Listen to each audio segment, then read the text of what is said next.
Man can't live by bread alone. Yeah, this word got food in it. Stepping on the devil dome, you should see the bruise in it. Backing out the scripts, told a demon to stand down. Go against the Most High, we gon' see how it pan out. The Father gave me hope, fill me with the ghosts. Now they hate it when I glow.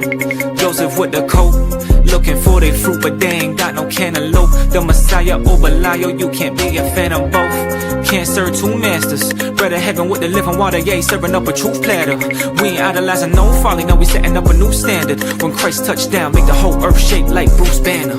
Yeah, bringing them troops to ya. End times getting spookier. Warfare getting nuclear. Mankind getting goofier. They intoxicated with a wine, damn, she done roofied them. I'm checking every word. Spirit doctrine like a proofreader. I hate these Nicolaitans. Hate these graven idols, man, I hate these flipping pagans. Try to play my father and I hate these imitations. Screaming out Hosanna, we escape that simulation. Better flee to me, vote these or else that lake is where you layin'. Great is he inside of me, casting out this net like I was by the Sea of Galilee. Harvest gon' be plenty, but the laborers are few. Matthew 17 and 20, there ain't nothing we can't do. I can't be no lukewarm, fringes with the blue on. Devil wanna deal, but I told him this ain't Groupon. Praise to the Almighty, you know we gon' sing a new song. Hail the King of King, the Ultra Low, no Jimmy Neutron. If you keep his laws and his commands, then we can fellowship. I don't get with Pharisees and I don't rock with Hellenists. I ain't praising man, cause only Father get my reverence. I'm swimming in the word, it got me feeling like a yellowfin.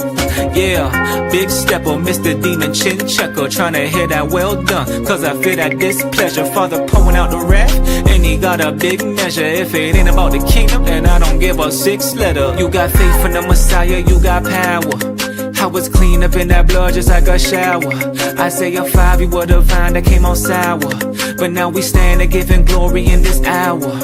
Yeah, we breaking them curses, fleeing the ways of the serpent. Follow his word and pray for discernment, cause they want us laying in hearses. We gotta rise up, raise and resurface. Choose life and stay in your purpose. The price was paid like a merchant, through Christ who came as a servant. See, the kingdom is ready to bag, but yet somehow they chasing a Birkin. After this you ain't getting a chance. While you living you can't better search him. Gotta call on his name like his urchin, never knowing that day is emerging. So repent at the weight of perversions. Judgment coming, that thing is for certain. Let's go.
Shalawam family.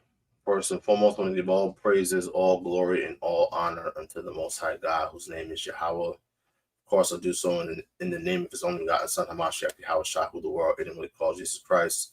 It's your brother Yasharahla, joined by the priest. Shalawam. All praise to the Most High. All praise to the Most High. Family, make sure you guys like and share the video. Make sure you like and share the video. Right, this is a very important topic, man. Very, very important topic. I understand that a lot of Israel is not going to necessarily like this lesson, because the vast majority of Israel is not keeping the feast days properly. Just being honest, right? And as we get closer and closer to deliverance, right, the scriptures tell us that we need to move on towards perfection, right? Sister Shelly Burke, the YAHAWAH, Barakath, Yahawashi, Yasharahla, continue to support sis. All praise to the Most High. All right, so today's topic, we're going to dive into Leviticus, the 23rd chapter, in depth, and we're going to explain how to properly keep the feast, and how to properly calculate a calendar, right? Let me just get a couple plugs in real quick here. Give me 1 second. Make sure you guys like and share the video. All right, let me get a one in the chat if you guys watched the good brother Hassad's live last night. Breaking news. World War III. Here we are, man. And with that in mind, right, with the world getting ready to be plunged into just all types of chaos and turmoil and darkness, right, it's important that we, again, strive towards perfection. So actually, before we do any of these plugs real quick, right, let's go to the book of Hebrews chapter 6. Yeah, Hebrews 6 is where I want.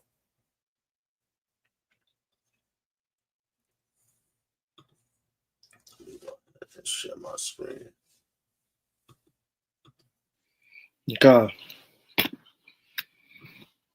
It's the book of Hebrews chapter 6 and verse 1. Therefore, leaving the principles of the doctrine of Christ, let us go unto perfection, not laying again the foundation of repentance from dead works and of faith towards God. Not laying again the foundation of repentance from dead works. And of faith towards God, of the doctrine of baptism, and of laying of hands, and of resurrection of the dead, and of eternal judgment. Verse 3, and this will we do if God permit. What is impossible for those who were once enlightened to have tasted of the heavenly gift and were made partakers of the Holy Ghost, have tasted the good word of God and the powers of the world to come. So the world that we are hoping for, right? You know, there was a brother in the chat. I think he was in the chat last video when we went into Leviticus 19:27 and breaking down what that really truly goes into, right? Getting a shape of is not what Leviticus 19:27 is going into, right? So the brother's name on his handle is 2nd Ezra 6 and 9. Now we all know 2nd Ezra 6 and 9. Right, for Jacob is for Esau is the end of the world, and Jacob is the beginning of it that followeth. Right, so read that last part real quick again. If they fall again, Slakia, and have tasted the good word of God and the powers of the world to come. In the power of the worlds to come, the world to come. Right, our world, our eon, right, our age or dominion of rulership. Right, the children of Israel ruling this earth in righteousness. Right, we've tasted the gift of the gospel. Right, we've been able to understand this heavenly gift that the Most High God has promised to the saints. Right, read on. In the world to come, if they shall fall away, to renew them again unto repentance, seeing they crucify to themselves the Son of God afresh and put him to an open shame. So we cannot put our King Hamashiach Yahawashi to an open shame by continuing in sin, right? Having to fall back to repentance and whatnot. You're supposed to repent from dead works, and you're supposed to move forward, not continue to do the same thing over and over and over again. And again, we all have our struggles. We all have had our battles that we've had to deal with coming into the knowledge of the truth. We have to fight the flesh, right? But the reason why I brought it here is because it says we have to move on towards perfection, right? We have to leave the principles of the doctrines of Christ. Christ taught us to keep the commandments, right? To have faith, right? He showed us how to properly keep the commandments, right? So as we are striving towards perfection, right? And as we look again in the Torah, right, and in the prophets, that knowledge shall increase in the last, right? As knowledge is increasing, guess what? We have to dispense that knowledge and we have to move on to perfection, because guess what? There are things that we've been taught, right? Being in the truth from various different camps, various different leaders and teachers and elders. And again, if we can see that the scripture say, the Most High God says that knowledge shall increase, that means that the knowledge that was had by the elders, there's more knowledge. It's some of the knowledge is outdated. Now, I'm not saying we're going to reinvent the wheel or anything like that, right? Of course, there's a sure foundation, but knowledge must increase, right? And as knowledge increases, we have to dispense that knowledge, right? Again, family, make sure y'all like and share the video, right? Make sure we share this video, get this out so that our brothers and sisters can understand what's truly going on here in these last days as we move towards perfection. So, I got a precept too. right. So just on the point of as we get closer and closer to the deliverance, right? So this 2 Peter 3:11. Seeing then that all these things shall be dissolved, what manner of persons ought ye to be in all holy conversation and godliness, looking forward and hastening unto the coming of the day of the Lord, wherein the heavens being on fire shall be dissolved and the elements melt with fervent heat, right? So now that we're hastening towards that, what type of person should we be? Holy, right? In all conversation, we know what our holiness is. We know what our righteousness is, which is the law, the actual understanding of the law. So the closer we get to these times, the more and more the law should be what we're focusing on, right? The more and more we should be getting deeper into the law and getting a true understanding of that. All right. Actually, let's get Isaiah chapter 8 and verse 20. God.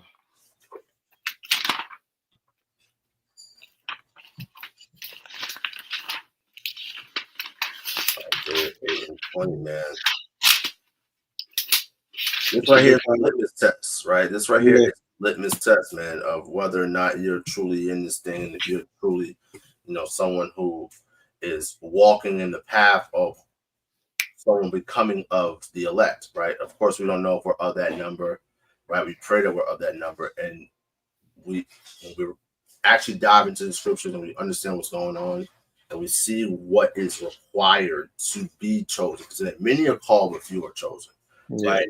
You don't want to be one of the ones that are called and not chosen. Yeah. Because if you're called and you're not chosen, right, you're going to have many stripes, as Yahawashi teaches, right? The servant that knew not, right, shall be beat with few stripes, but he that knew and did not shall be beat with many stripes. Right? So we gotta again strive towards perfection. But let's bring that out. So let's get to the litmus test. Okay. This is the book of Isaiah, chapter 8, and verse 20. To the law and to the testimony, they speak not according to this word, it is because there is no light in them. To the law and to the testimony, right? So the law is the Torah, the testimony will be the prophets, right? If you don't speak according to these words, it is because there's no light in you, right? So when we dive into this topic of Leviticus, the 23rd chapter, right, those different feast days, right, the different high holy days, different appointed times, right? We're going to be looking primarily in the law and the prophets, okay? But yeah, real quick, let me do a quick little plug. So again, family, if you can, please support the Sister Masalah and her children, right? The wife, the abandoned wife of our good friend Donnie Boy, right? Brother hasn't sent his kids a single dime since February 23rd, or June 13th. Okay. Like we as Israelites, we have to show that fervent charity and that love one for another, right? Alms cover a multitude of sins. So support the sister and her children here on the GoFundMe. The link should be in the description of the video. I actually put the link in the chat, right? Put the link in the chat. All right. Give me 1 second. So real quick, I got on a sample right here, right?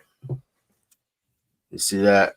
We got the Yasharahla University, right? Yasharahla Jerusalem. We got the Paleo Hebrew, right? And at the bottom we got Hopeful Elect. So these Johns are little oversized drop shoulder joints, right? Coming very, very soon. We're actually going to do these on a pre-order basis. So if you're not following me on Instagram, if you're not following Perpetual War on Instagram, make sure you follow.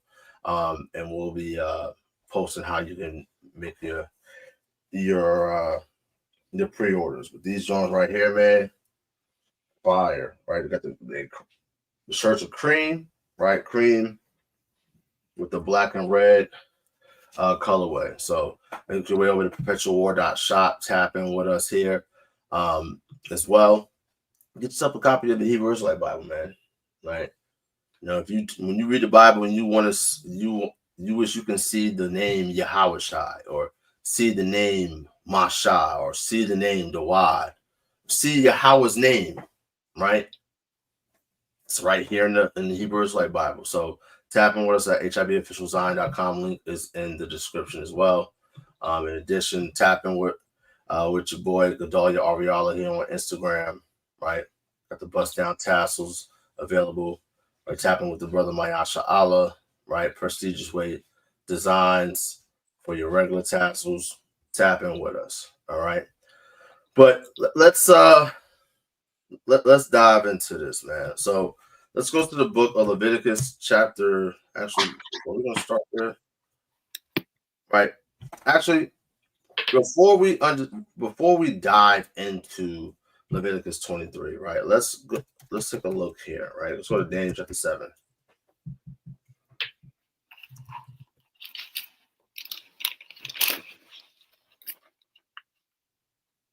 Right. So let's read Daniel chapter 7 and start at verse 23, and we'll read to 25.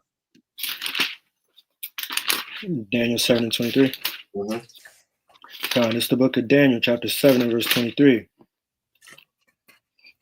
Thus he said, the fourth beast shall be the fourth kingdom upon the earth, which shall be diverse from all kingdom, and shall devour the whole earth, and shall tread it down and break it in pieces. So this kingdom is the Roman Empire, right? Mm-hmm. It's the fourth kingdom, right? You have the Babylonian kingdom, which is represented by the griffin, right? A griffin is a lion with eagle's wings. Mm-hmm. Then you have the bear that's lifted up on one side with 3 ribs in its mouth. That's the Medo-Persian Empire, right? After that, you have the leopard, 6 with 4 heads and 6 wings. Yep. And now you have this fourth beast, right, which is described as just dreadful, right here in Daniel chapter 7, right? A dreadful beast, right, with these horns that come out of its 7 heads. Well, actually, Daniel 7 doesn't mention number of heads, right? That's not until Revelation, the 12th chapter, right? But let's keep reading. Verse 24, Salakia, and the 10 horns out of this kingdom are 10 kings that shall arise, and another shall arise after them. Another shall rise out after them, right? So the Roman Empire, right, gives way and gives birth to Western Europe, right? Mm-hmm. So you got your Britain, you got your France, you got your Spain, Portugal, right? So forth and so forth, right? These represent the 10 common markets of what was originally the EEC, the European Economic Community, now known as the European Union. All right. Obviously, there's more member states of the EU currently. All right. And it says out of those 10 horns comes up a what?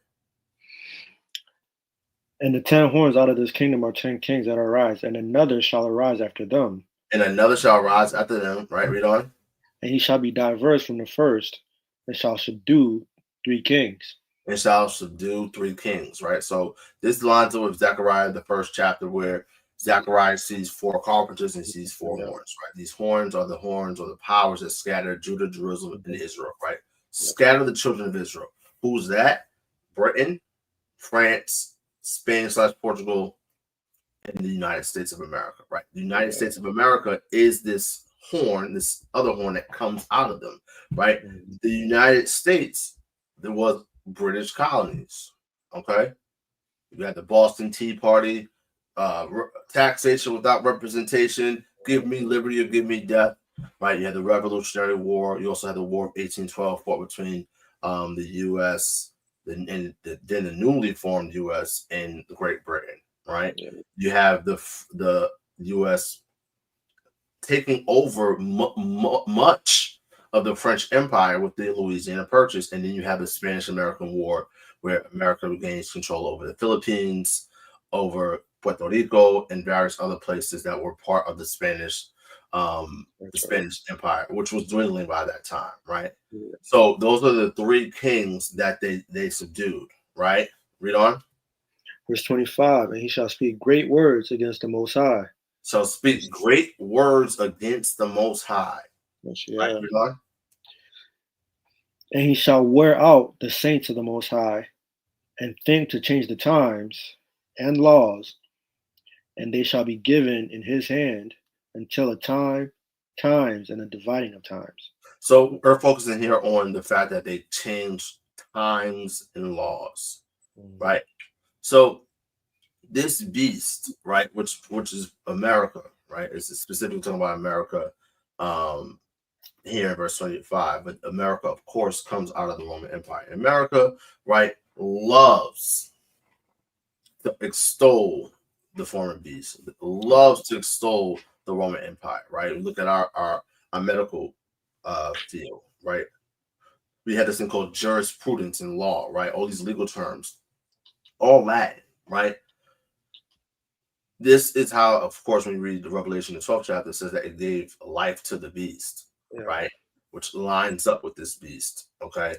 And it says that they would change laws and time. So this all stems from that Roman Empire, right? This is all an extension of the Roman Empire, right? So they changed laws and times. So we have to recalibrate our minds to understand how to properly tell time. So that's where we're going to start, right?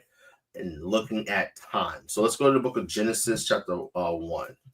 Right, let's go to the beginning, YAHAWAH, in the headings.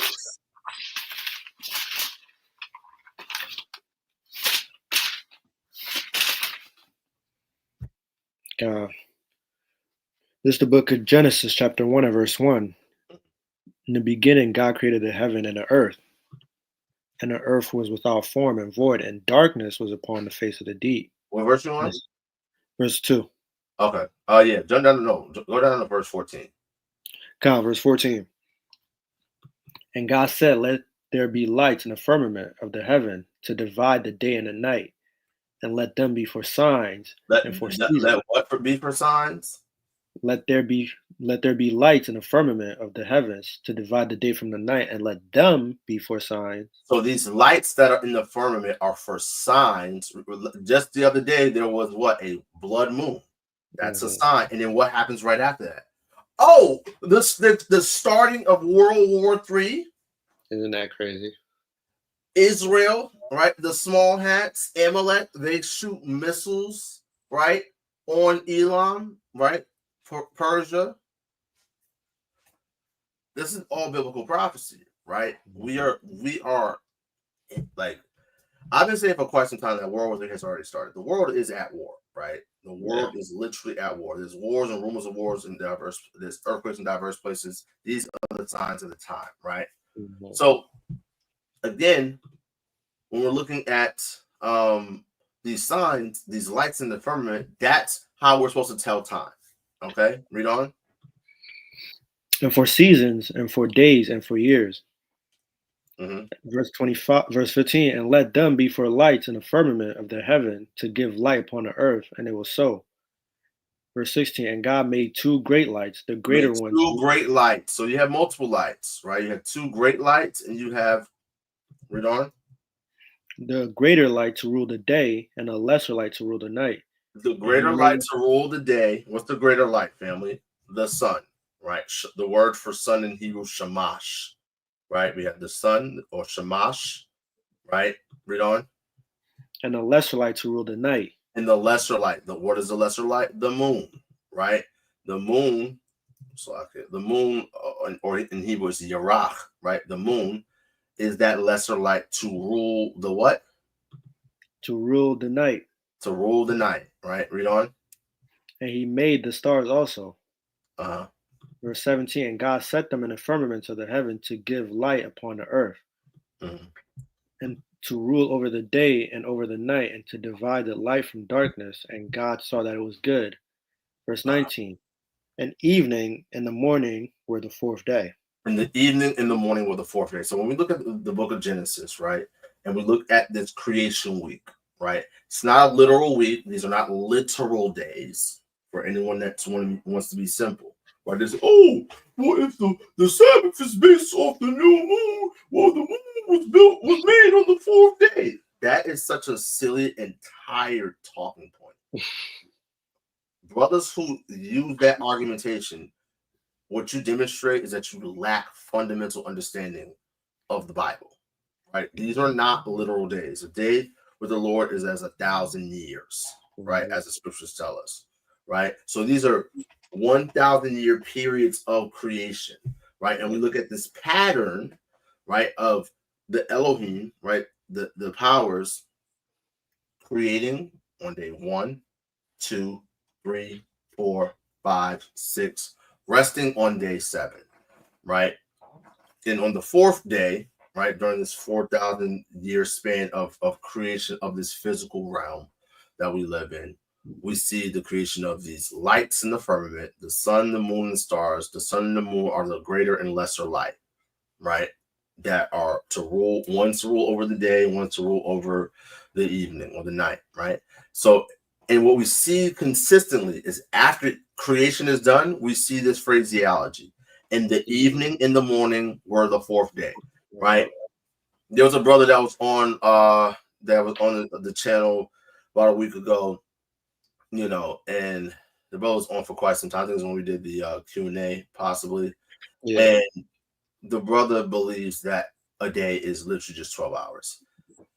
And the brother sent me a long voice note, and then sent me a bunch of scriptures that literally don't prove anything that he thinks they prove, right?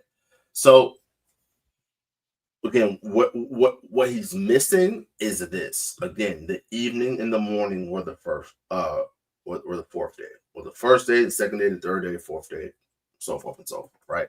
So let's take a look at this word for evening, right? You have the Hebrew word irab, right? Let's look at the etymological root. Irab, right? Darkened, right? It means darkened. This is the etymological root. It means darkened, right? Let's go back, right? So that's the etymological root of the word that we're looking at, right? Irab, right? It's translated as even, evening, as night, right? Eventide, evening tide, evening, all these places, right? In the scriptures, right? So let's take a look at the Jacinius Chaldee lexicon, right? So let's look at the full entry here, right? So it says Irab, evening, right? It goes on to say this a bunch of scriptural references. It says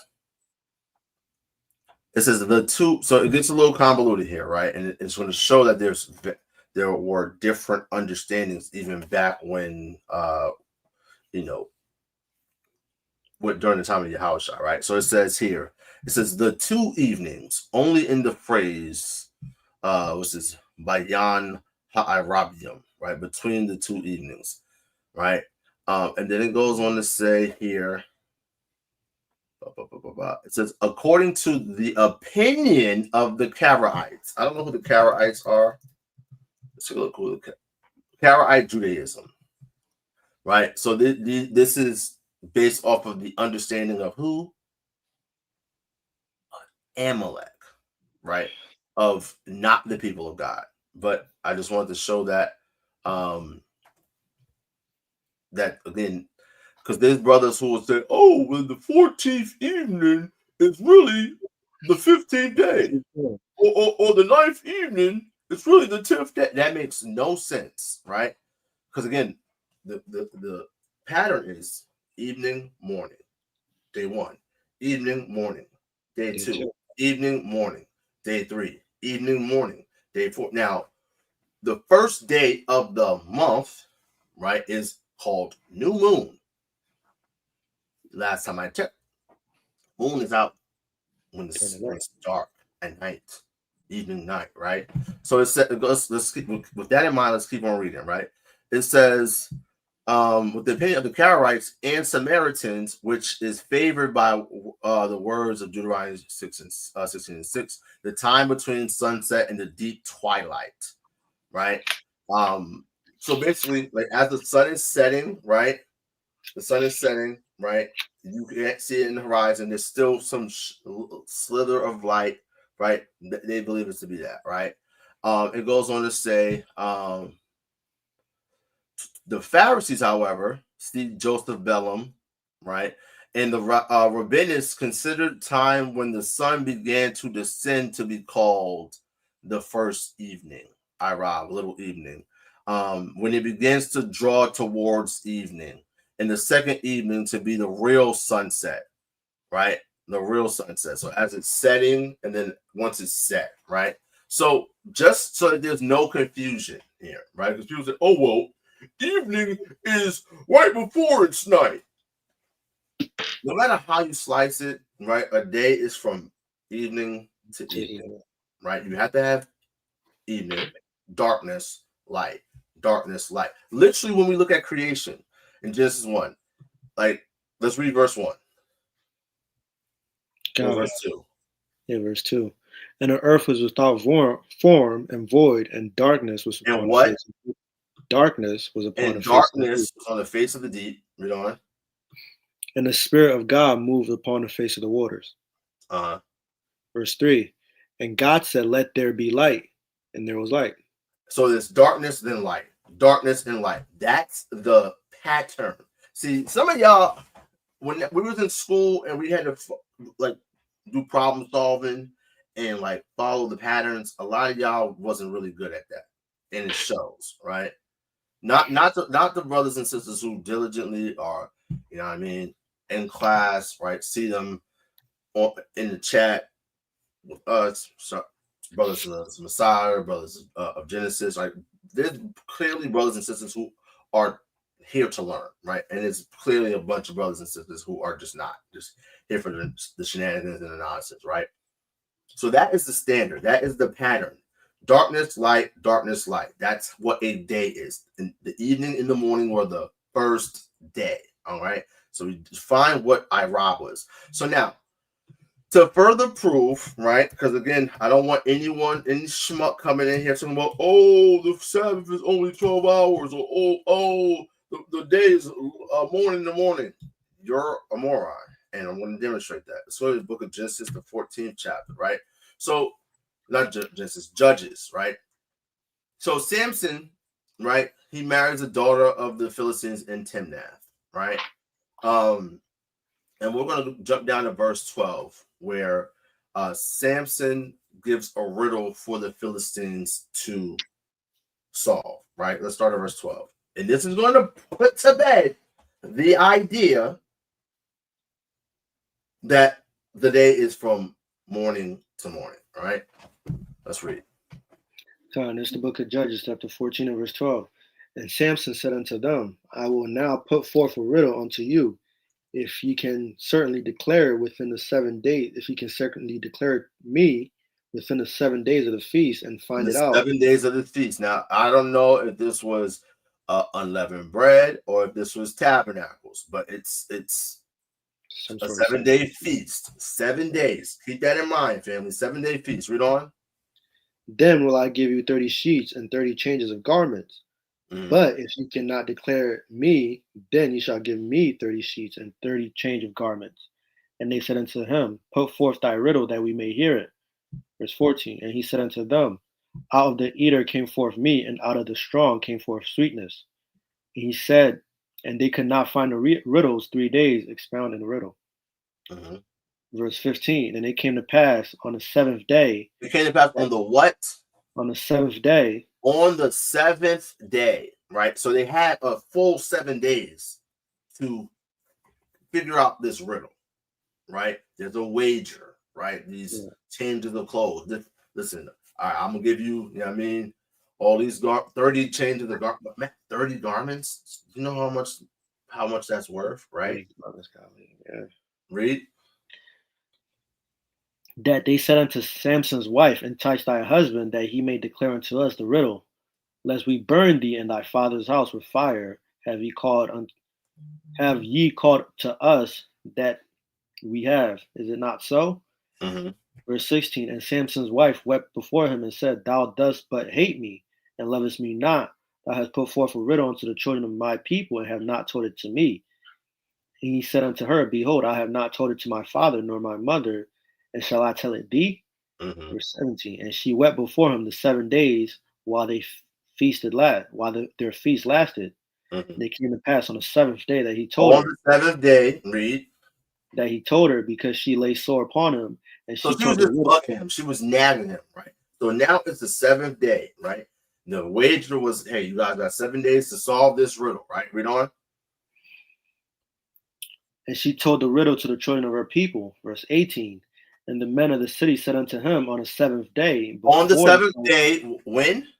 Before the sun went down. Before the sun went down. Now, why is that significant?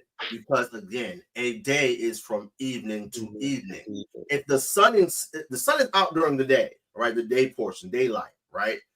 If the sun is setting, right, we're getting ready to transition into the next day, which would have been the 8th day. If they would have came when the sun was down, well, guess what?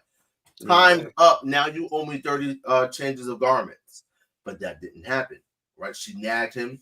He told her the riddle, right? She went and told her people because they coerced her, right? So listen, we're going to burn you and your father, right? And guess what? They got it just in the nick of time. So again, a day is evening to evening, right? Again, the first day of the month is new moon, or i.e. day 1, right? Now, if you ask the average Hebrew Israelite, they'll tell you, oh, there's 28 days in a month, right? Give or take, right? It's 28 days in a month. So we keep the Sabbath every 7 days, right?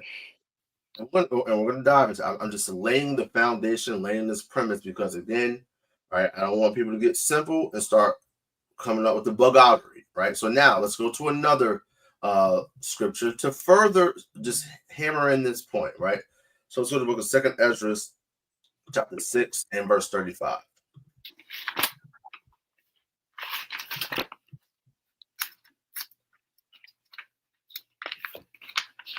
Right, if y'all tracking along with me, right? If y'all are paying attention, everything's making sense, put a 1 in the chat. If you need me to re-explain something, put a 2, right? 1 in the chat if you guys are tracking along with us, put a 2 in the chat if you need us to clarify something. All right. Let's bring it out. Okay. This is the book of 2nd Ezra, chapter 6 and verse 35. And thereafter I wept again and fasted 7 days that I might fulfill. How many days? 7 days. That I might fulfill the 3 weeks appointed unto me. Verse 36. And it was in the 8th night, Slakia, and in the 8th night was my heart vexed within me, and I began to speak before the Most High. And then the 8th night. So he fasted for 7 days, and then the 8th night, let you know that the night starts the next day. Very simple to understand, right? Let's go one more, right? Let's go to the book of Acts, chapter 27 and 27. So Paul, I think it's when Paul is on the ship, and they think they're about to get shipwrecked or something like that, if I'm not mistaken. Yep, the shipwreck, right? So God, this is the book of Acts, chapter 27 and verse 27. But when the 14th night was come, as we were driven up and down in Adria, about midnight, the shipmen deemed that they drew near to some country. So again, 14th night, right? Now it's in the middle of the night, right? At that point, the shipmen deemed that they were close to land, right? Read on. In verse 28, and found it 20 fathoms. And when they had gone a little further, they sounded again and found it 15 fathoms. Verse 29. Then, fearing lest we should have fallen upon rocks, they cast 4 anchors out on the stern and wished for the day. And wished for the what? And wished for the day. And wished for the day. Read on. Verse 30. And as the shipmen were about to flee out of the ship, when they had let down the boat unto the sea, under colors as though they would have cast anchors out of the foreship. Verse 31. Paul said unto the centurion and to the soldiers, except these abide in the ship, ye cannot be saved. Verse 32. Then the soldiers cut off the ropes of the boat and let her fall off. And while the day was coming on, Paul besought them to take meat, and saying, this day is the 14th day that ye have tarried and continued fasting, having taken nothing. So again, we see here that the day starts in evening. They're hoping that it draws nigh to the day, right? So again, a day is from evening to evening. Very, very simple. All right. So now with that established, right? Let's go to the book of Leviticus chapter 23 and let's read from the top. Now we're diving into the meat and potatoes. This is the book of Leviticus, chapter 23 and verse 1. And the Lord spake unto Moses, saying, speak unto the children of Israel, and say unto them concerning the feast of the Lord, which ye shall proclaim. The what? Concerning the feasts of the Lord. Concerning the feasts of the Lord. So everything that's getting ready to be mentioned is a feast of the Lord, right? And this word for feast is, if I'm not mistaken, mawa'id, right? The Hebrew word mawa'id, right? Mawa'id means feast, appointed time, assembly, solemnity, right? It's a special day, right? Also translated as season, right? But let's keep going. Read on. Which ye shall proclaim to be holy convocation. Even these are my feasts. Even these are my feasts. Read on. Verse 3. 6 days shall work be done, but the 7th is a Sabbath of rest. And holy convocation, ye shall do no work therein. It is the Sabbath of the Lord in all your dwellings. It is the Sabbath of the Lord in all your dwellings, right? So let's go to Sirach. We're going to go to Sirach. Actually, before we go to Sirach, let's go to Exodus 20 and 8. All right, Exodus 20 and 8. It's the book of Exodus, chapter 20 and verse 8. Remember the Sabbath day to keep it holy. Verse 9. 6 days shalt thou labor and do all thy work. But the 7th day is a Sabbath of the Lord thy God. In it thou shalt not do any work, thou, nor thy son, nor thy daughter, thy manservant, nor thy maidservant, nor thy cattle, nor the stranger that is within thy gates. Verse 11. So like I remember I went to, when I was in, I had to been, was I in middle school? I was in middle school or high school. I forget. It might have been high school. We went to something called the Tenement Museum in New York, right? So tenements were like these large apartment buildings. They're walk-ups, usually like 4 or 5 stories, right? And basically poor people lived in them, right? And I remember we was at the museum. They said, "Oh yeah, this apartment," and this joint was jacked because it's old. It's like a museum, right? And then the tenements were known for having really bad living conditions. Okay, and the lady was like, "Yeah, this family was a Jew that lived here was a Jewish family, and what they would do is they would have the little girl down the hall come and turn their lights on the Sabbath because they're not allowed to turn their light. So Amalek, they wouldn't turn the lights on, right? But they would try to, because they say, oh yes, that's kindling a fire or the labor or whatever, right? They can't turn on lights. That's their understanding and interpretation, right? So if let's say that's the case, that's true, right? They were saying, hey, let's have this little girl come do his work. So, but the Torah says you can't do work on the Sabbath, right? You nor your sons and daughters, nor your manservants or your maidservants, your cattle, your cows can't do work, right? The stranger, right, can't do work within your gates. No one's to do work on the Sabbath, right? Shabbath is a word. That just goes to show that Amalek and small hats, they're not the people, right? Let's keep reading. It's like before we move on to it, right? This goes on to like Israelites that's in the truth and you're living with family that's out the truth, right? And you're like, well, it's the Shabbat. Well, they don't keep the law, so I could tell them to like turn on the stove for me, or I could tell them to make. No, you can't. Yeah, you're giving them license, not giving them, but you're enabling them to sin now. Just because you know and they don't know doesn't mean, oh yeah, they don't practice, so I can tell. No, the law is the law. That's a great point. Right. Verse 11: For in 6 days the Lord made heaven and earth and the sea and all that them is, Slakia, and all that in them is, and rested the seventh day. Wherefore the Lord blessed the Sabbath and hallowed it. Mm-hmm. So again, us having the Sabbath, right, is modeled after creation week, right? 6 days work is to be done. 7th day rest. Now, what I want to point out is that it does not say every 7 days. Yeah, it does not say that, because in all actuality, a lunar cycle is about 29 and a half days, 28 and a half days, give or take, right? So you're not going to necessarily have 28 days in a month every single month, right? In a lunar, because a month, like for instance, let's look at the word month real quick, right? The Hebrew word for month is chadash, right? It's the same word that means new moon. So new moon and month is the Hebrew word chadash, right? Chadash, right? Month, new moon, monthly, right?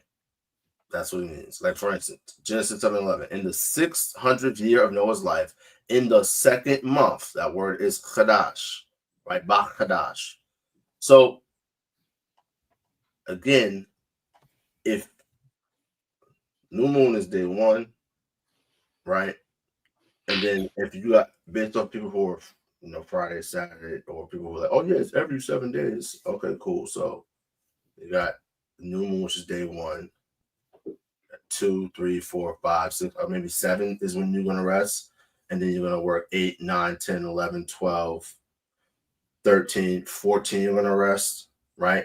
When you get to 28, like it's gonna throw it off, right? So just to make the point, it does not say every 7 days. It doesn't say that. It just says 6 days shall work be done. 7th is the Sabbath of rest, and it gives you what you don't work. Okay, so now that we got that, now let's go to Sirach chapter 43 and verse 6. Khan, you want to start verse 6? Mm-hmm. Khan, this book of Sirach chapter 43 and verse 6. He made the moon also to serve in her season, for a declaration of times and a sign of the world. And a sign of the world. Again, we read that in Genesis, right? The lights in the firmament are for signs and for wonders and for seasons. Right, read on. Verse 7. For the moon is a sign of feasts. The moon is the sign of feasts. You cannot know when the feast days are without the moon. Read on. A light that decreaseth in her perfection. A light that decreaseth in her perfection, right? Check this out, right? So let's go to the book of, I'm going to pull it up. You stay right there, right? So Psalms 81 3. Now there is a group of Israelites, right? Rather large group. They wear purple and gold. Okay. And they believe and they teach that the new moon is the full moon. They teach that the new moon is the full moon. That's the dumbest shit I've ever heard, right? And I'm going to tell you why, right? So let's read this. Psalms 81, and I'll start verse 2. Take a psalm and bring hither the timbrel and the pleasant harp with the psaltery. Blow up the trumpet in the new moon, Bachadash, in the appointed time on our solemn feast day. So now let's dive into this, right? So thawadath, Barakath, in the new moon, right? Shawapar, right, which means trumpet, Bakasa, right? So now let's take a look at this word. So we know that Kadash is new moon, right? Let's look at the word for solemn, that's translated as in the appointed time, Bakasa, right? Because the feast days are what? Appointed times. So Kasa, right? It's here's the root, right? Kasa, right? So this is a masculine noun, right? It means it's translated as appointed 2 times, right? And let's look at what it means. Oh, it means full moon. Kasa, apparently from H3680, properly fullness of the full moon, i.e., its festival times. So, for instance, when we keep the Feast of Tabernacles or the Feast of Ingathering, every single time that first day, which is the 15th day of the 7th month, and we'll get to that in a bit, the moon is booming. Now, the Feast of Tabernacles is also known as the Feast of Ingathering, right? Or the fall harvest, okay? And for the past 3-4 years, we've had a beautiful, like either dark orange moon just glowing in the night sky, right? There's going to be supposed to be a blood moon on our Feast of Tabernacles this year. Again, it lines up with the signs that the Most High God gave us in the firmament, right? So we see a juxtaposition, right? Here it says, blow up the trumpet in the new moon. The new moon is different from the Kasa, which is the full moon. Let's go to the etymological root. It's the Hebrew word Kasa. And it means to cover, to be concealed. When the moon is perfectly overwhelmed, as it's translated, or clad, covered, just in light, clothed in light, that's a full moon, which is juxtaposed to a new moon, which is Chadash. So, sorry to tell you, but the brothers in purple and gold are incorrect. The new moon is the dark moon. The new moon is not the full moon. It just is not. It's gotta be true. We have to be true. We have to be genuine, and we have to be honest, right? So no, right? So let's go back to Sirach chapter 43. Verse 7. From the moon is a sign of feasts, a light that decreaseth in her perfection. It decreaseth in her perfection. What does perfect mean? Full, complete, right? When the moon is full, right? So what we have is the phases of the moon. Moon phases. Right, let's look at the moon phases. Right.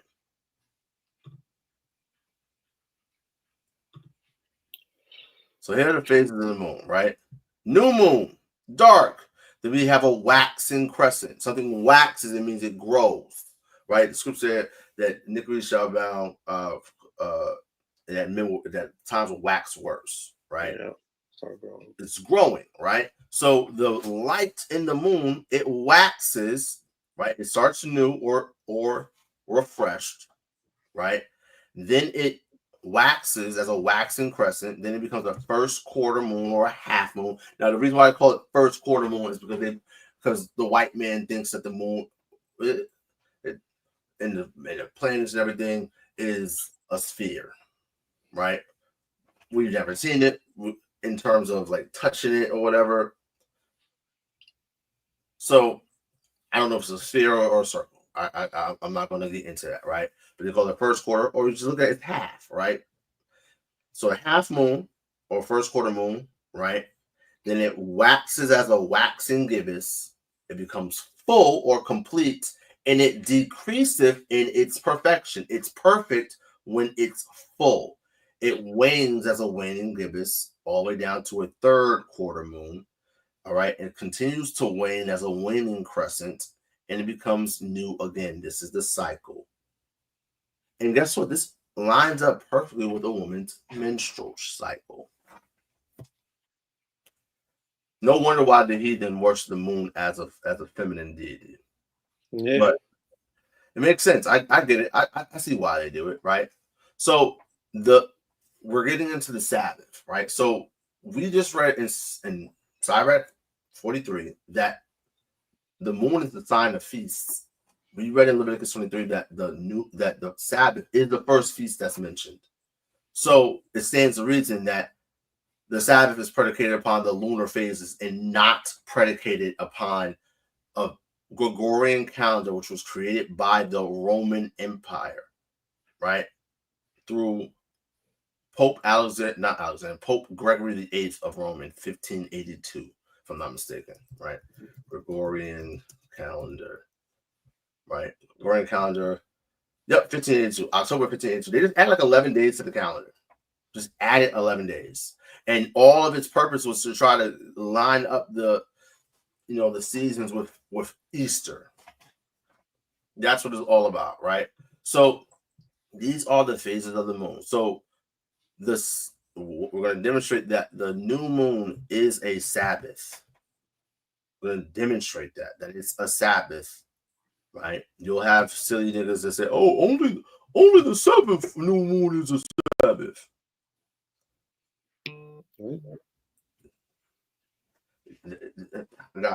Bro, it's insane, right? But anyway, right, when we demonstrate that the new moon is a Sabbath, right, with a couple scriptures, right? So that means that the Sabbaths fall on the new moon, the first quarter moon or the half moon, the full moon, the third quarter moon, or the other half moon, right? And then comes back new moon, right? So there are 4 Sabbaths in a month. Okay, so now let's get back in Sirach 43. Okay. Verse 8. The month is called after her name. The month, right? Chadash is month or new moon. Same thing. Even the etymological root of the word month is the word moon, right? Read on. Increasing wonderfully in her changing, being an instrument of the armies above, shining in the firmament of heaven. So stop right there, right? So it says the month is called after her name, new moon, Chadash, right? The dark moon, not the full moon, not to be confused, right? It says increasing wonderfully in her changing. So it starts off new, or Chadash. The month is called after her name. Chadash means month, new moon, right? It starts off dark. It waxes or increases wonderfully, but it also decreases in its perfection. When it becomes perfect or full, it decreases. It's just only the cycle of the moon, okay? So the moon determines the feast days. The Sabbath, the Shabbat, is a feast day. Point blank, period. Okay? So with that established, let's go to the book of Amos, the 8th chapter. Right now, Lord willing, actually we might have to push it maybe to Monday. If not Tuesday. I possibly should be having a debate with a Christian on Sunday, but the nigga might tuck tail, right? We know how it goes. So if the nigga does tuck tail, we're gonna go into Amos the 8th chapter in depth on Sunday, Lord willing. Right. So let's just read from the top. It's the book of Amos, chapter 8 and verse 1. Thus have the Lord God shewed unto me, and behold, a basket of summer fruit. And ye said, Amos, what seest thou? And I said, a basket of summer fruit. Then said the Lord unto me, the end is come upon my people of Israel, and I will not again pass by them anymore. So again, what we see throughout the scriptures is because the Israelites had an agrarian society, right? Our feast days are all centered around harvest, right? The Feast of First Fruits, which we'll get into, which everyone in the nation of Israel, right, in the truth, does incorrectly. Niggas, 50 days after Passover. That's not how you calculate it whatsoever. And we're going to demonstrate that in the full breakdown here in Leviticus, the 23rd chapter, right? So the Most High God is using these agrarian terms because this is what we know, right? Harvest is not, there's different signs that you know. So he shows the prophet a basket of summer fruit. He asks him, what do you see? He says, a basket of summer fruit. Okay, cool. The end of my people is nigh, right? Because it's time for the harvest, right? Read on. Verse 3, and the songs of the temple shall be howling in that day, saith the Lord God. There shall be many dead bodies in every place, and they shall cast them forth with silence. Verse 4, hear this, O ye that swallow up the needy. Oh, hear this, O ye that swallow up the needy. Talking about the rulers of the people, right? Read on. Even to make the poor of the land to fail, saying, when will the new moon be gone, that we may sell corn? When will the new moon be gone, that we may sell grain? Read on. And the Sabbath, that we may set forth wheat, making the ephah small and the shekel great, falsifying the balances by deceit. So an ephah is a measure, right?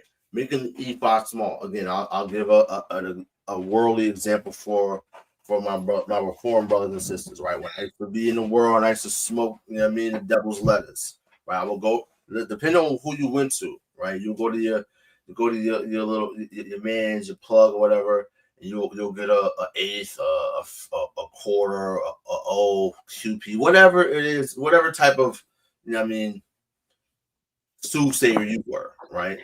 And every nigga that smokes with you, you're a soothsayer, right? So we don't do that no more, right? But you'll get a quarter or whatever. I'm like, this quarter seemed a little light.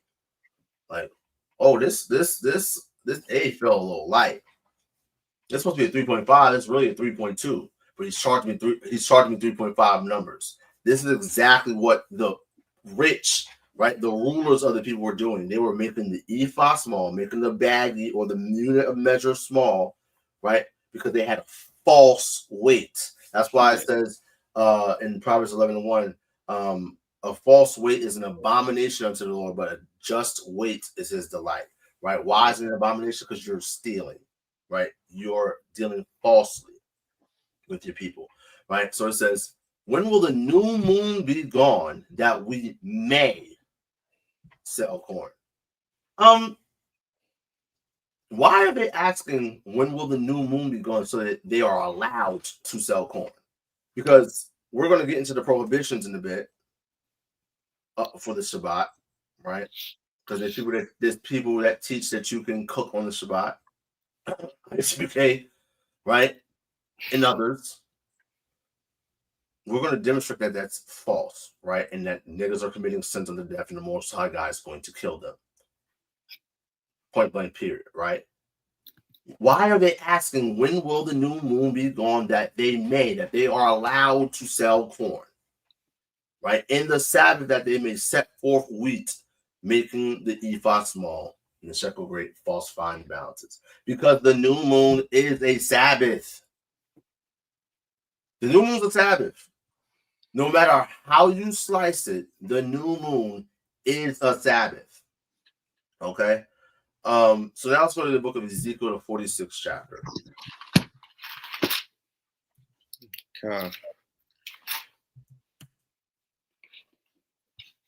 Verse 9.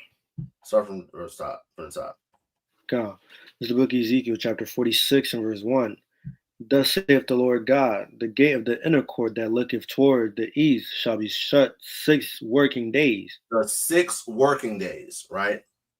The gate is going to be shut, right? So the gate to the inner court is going to be shut the 6 working days. Read on. But on the Sabbath it shall be opened. Juxtapose, on the Sabbath it will be open. Read on. And in the day of the new moon it shall be opened. And in the day of the new moon it shall be open. So a working day, again, Leviticus 23 and verse 1 through 3 says that 6 days shall work be done, but the 7th is the Sabbath of rest. In the kingdom, when the temple is rebuilt, the gate is going to be closed the 6 working days, but it's going to be open on the new moon and on the Sabbaths.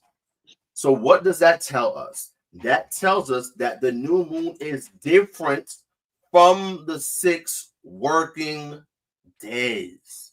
It's the new moon is not a working day. Right? Read on. Verse 2. And the prince shall enter by the way of the porch of that gate without, and shall stand by the post of the gate, and the priest shall prepare his burnt offerings and his peace offerings. He shall worship at the threshold of the gate. Then he shall go forth, but the gate shall not be shut until the evening. Whoa. So where you at? What verse you at? That was verse 2. Verse 2. All right. So read that last part again. Then he shall go forth, but the gate shall not be shut until the evening. The gate shall not be shut until when? Until the evening. Why? Because the evening and the morning were the first day, or the second day, or the third day, or the fourth day, or the fifth, sixth. Because the day is from evening to evening. But the gate is open, right? On what? The new moon, on the Sabbath, right? It won't be shut until the evening because now we're at a new working day, right? So real quick, actually, let me go ahead and I just want to remove this, present. Let me show this real quick, right?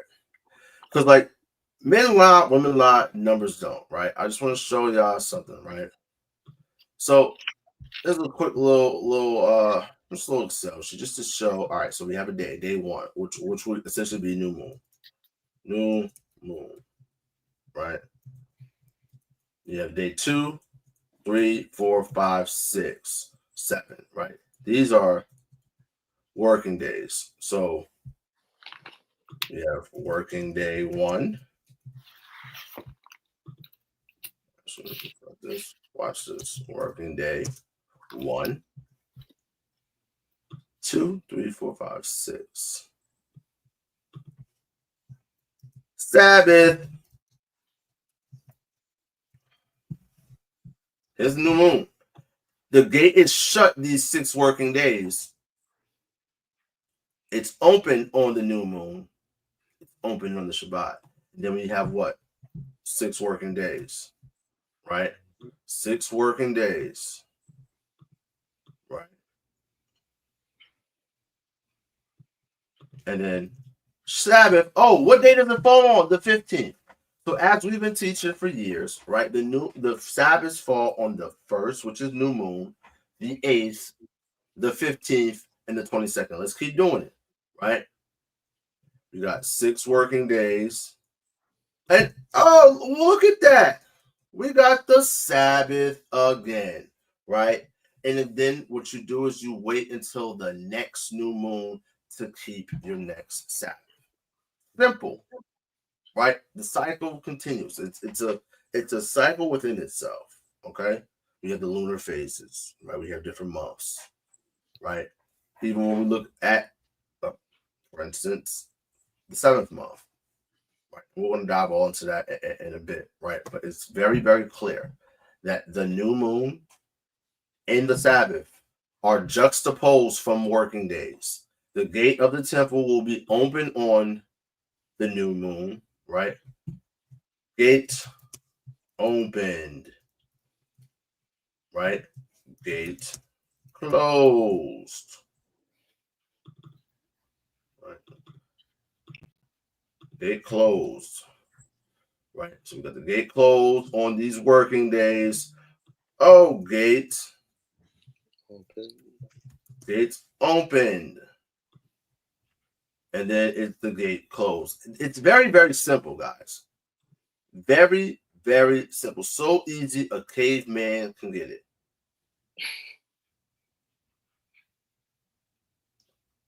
Brother Ruben, I don't care if you disagree, right? I don't care if you think you have a good argument. Today is not the time for you to try to prove that to me, right? Right now, we're doing a lesson on Leviticus, the 23rd chapter, right? When we do a smoke session, you can come on, we can have a conversation about it, King, right? And it don't have to be hostile at all, just so you know, right? But again, the Sabbath is not Friday to Saturday. You cannot show me Friday to Saturday in the Bible, right? Like, guys, the Sabbath is set to Saturn's day.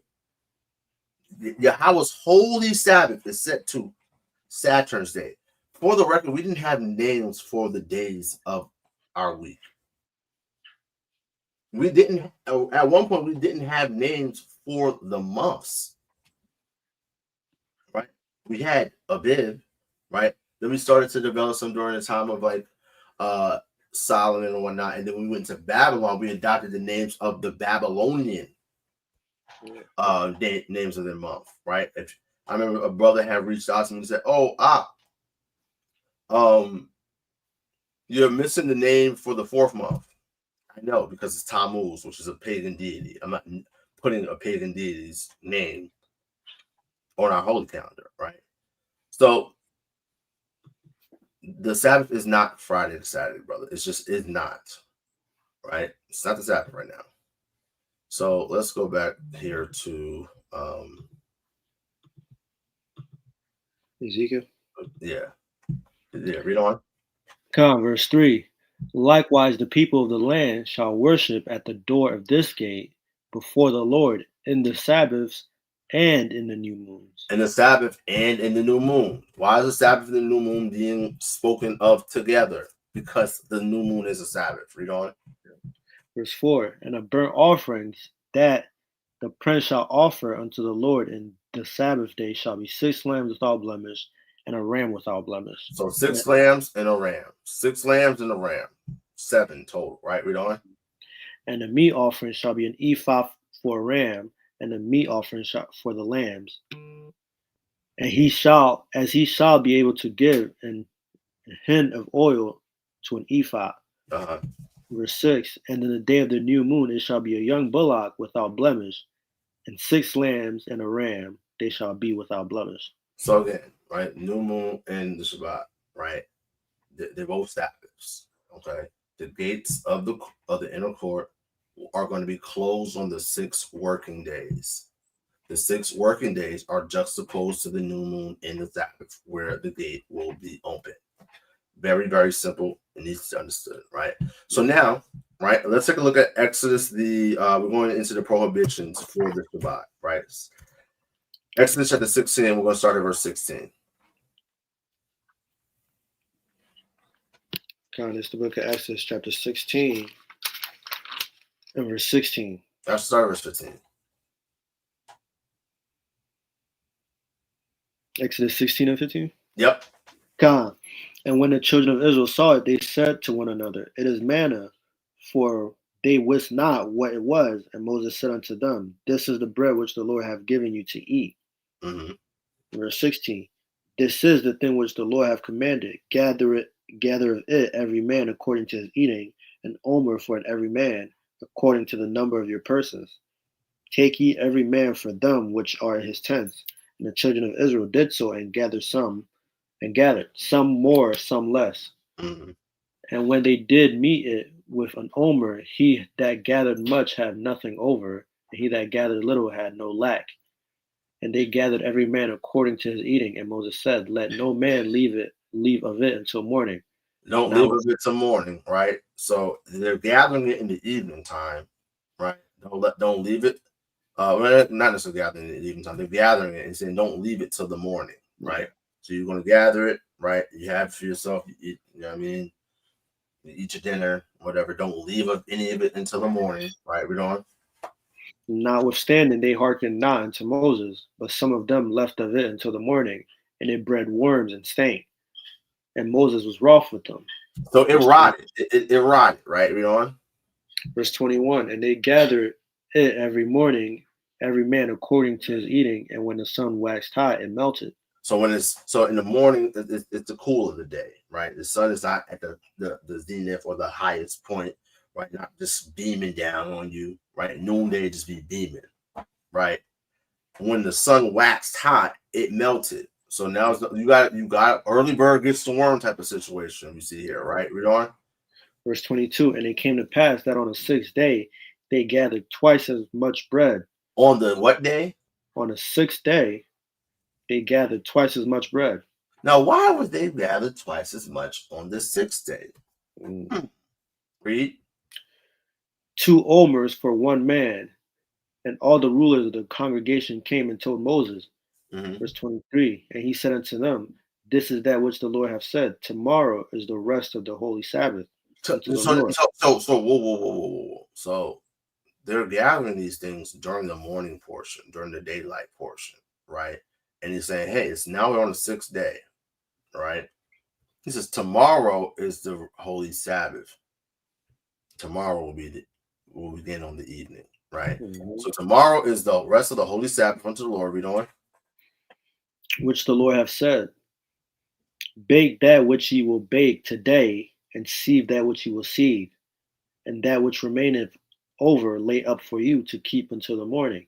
So he's telling you, hey, bake this now, gather, bake what you're going to bake, sieve what you're going to sieve now, because we're on the 6th day, because tomorrow, the 7th day, is the Sabbath of rest. Yep. Right? 7th day in terms of, your working day, right? Day 1, 2, 3, 4, 5, 6. 7th will be boom. The Shabbat, right? So you're told to bake what you're going to bake and sieve what you're going to sieve on the day before the Sabbath. It's known as the preparation day, right? Read on.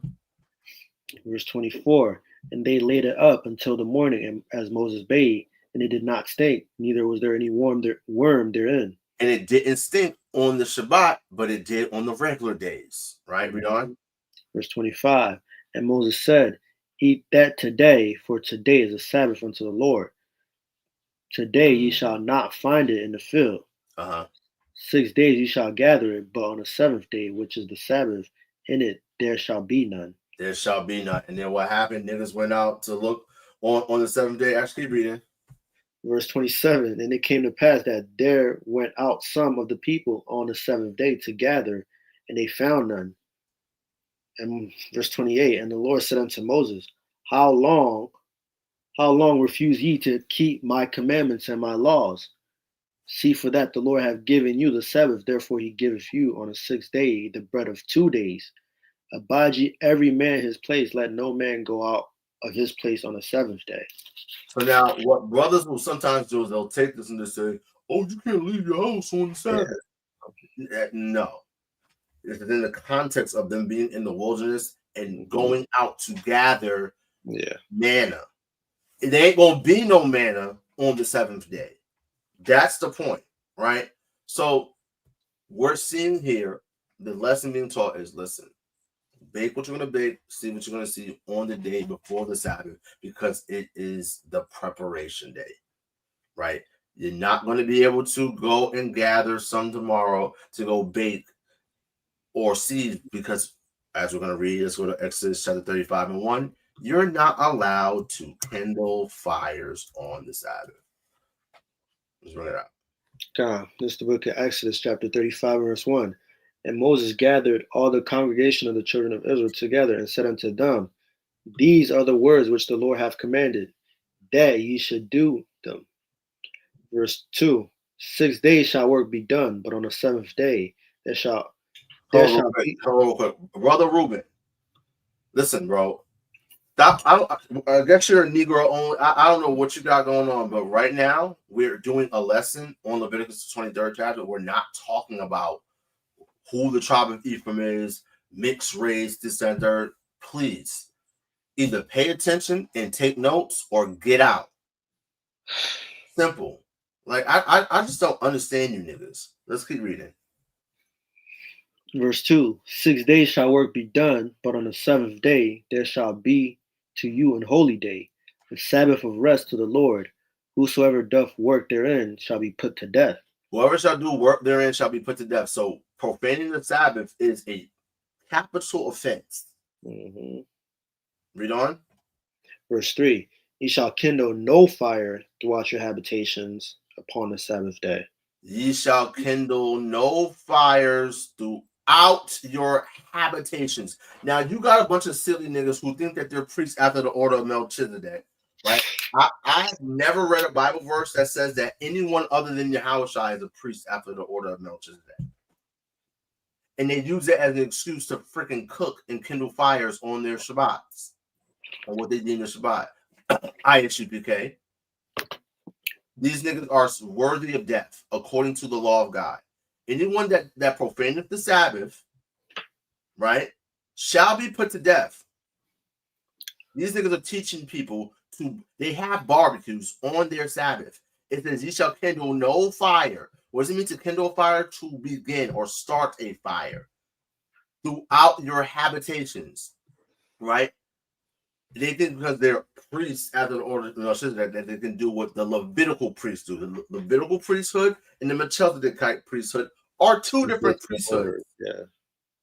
Yahawashi is the priest after the order of Melchizedek. And guess what? When the temple was rebuilt by the heathen, he will not be able to do anything, any service in the house of the Lord, because it's not his role. It's not his job. It's only the job of the Levitical priest to do the service of the Lord. Right? Yahawashi says, the priests profane the Sabbath and are blameless, right? Matthew chapter 12, and I got it. And verse 3, it says, "But he said unto them, have ye not read that what David did when he was hungered, and they that were with him, how he entered into the house of God, and did eat the showbread, which was not lawful for him to eat, neither for them which were with him, but only for the priests? Or have you not read in the law, how that on the Sabbath days the priests in the temple, not in your house in goddamn Chicago, right? Not in your 2-bedroom apartment in Jersey City. That's not the temple of the Lord. You're not a priest after the Aaronite priesthood, after the Levitical priesthood. It says that on the Sabbath days, the priests in the temple profane the Sabbath and are blameless because they're told to do this. The Most High God wants continuous burnt offerings. There's burnt offerings happening every single day, and there's even more burnt offerings being done on the Sabbath days and on the new moons, as we just read. So no, this is not an excuse for you are not allowed to kindle any fires throughout your habitations. What's this word for habitation? And so I could if I could add to that too, right? Mm-hmm. So we see in the scriptures about how Christ, even after healing, he tells people who he healed to go to the temple and give the sacrifice. If he's that priest, then why doesn't he just say, "Oh yeah, let me offer me the sacrifices, since I'm the priest after the order of Melchizedek. Let me just do the sacrifices." Like exactly. People got to think about stuff. But that's the thing, bro. These niggas don't think, right? So here we're on the prohibitions for the Sabbath. You are not to kindle a fire. Point blank period. We're told to bake what we're going to bake, see what we're going to see the day prior to the Sabbath. Family, can you cook without fire?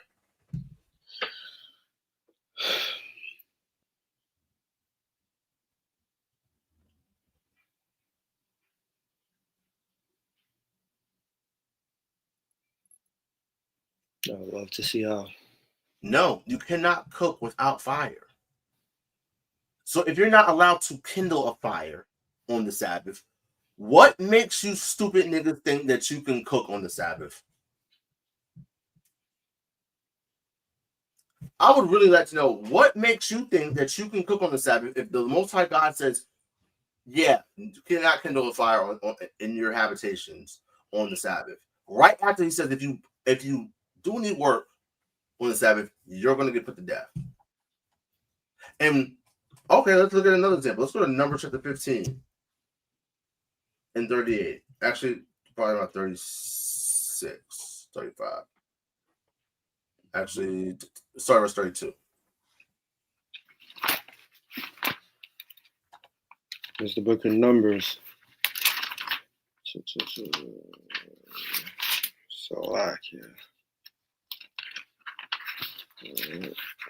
Chapter 15 and verse 32.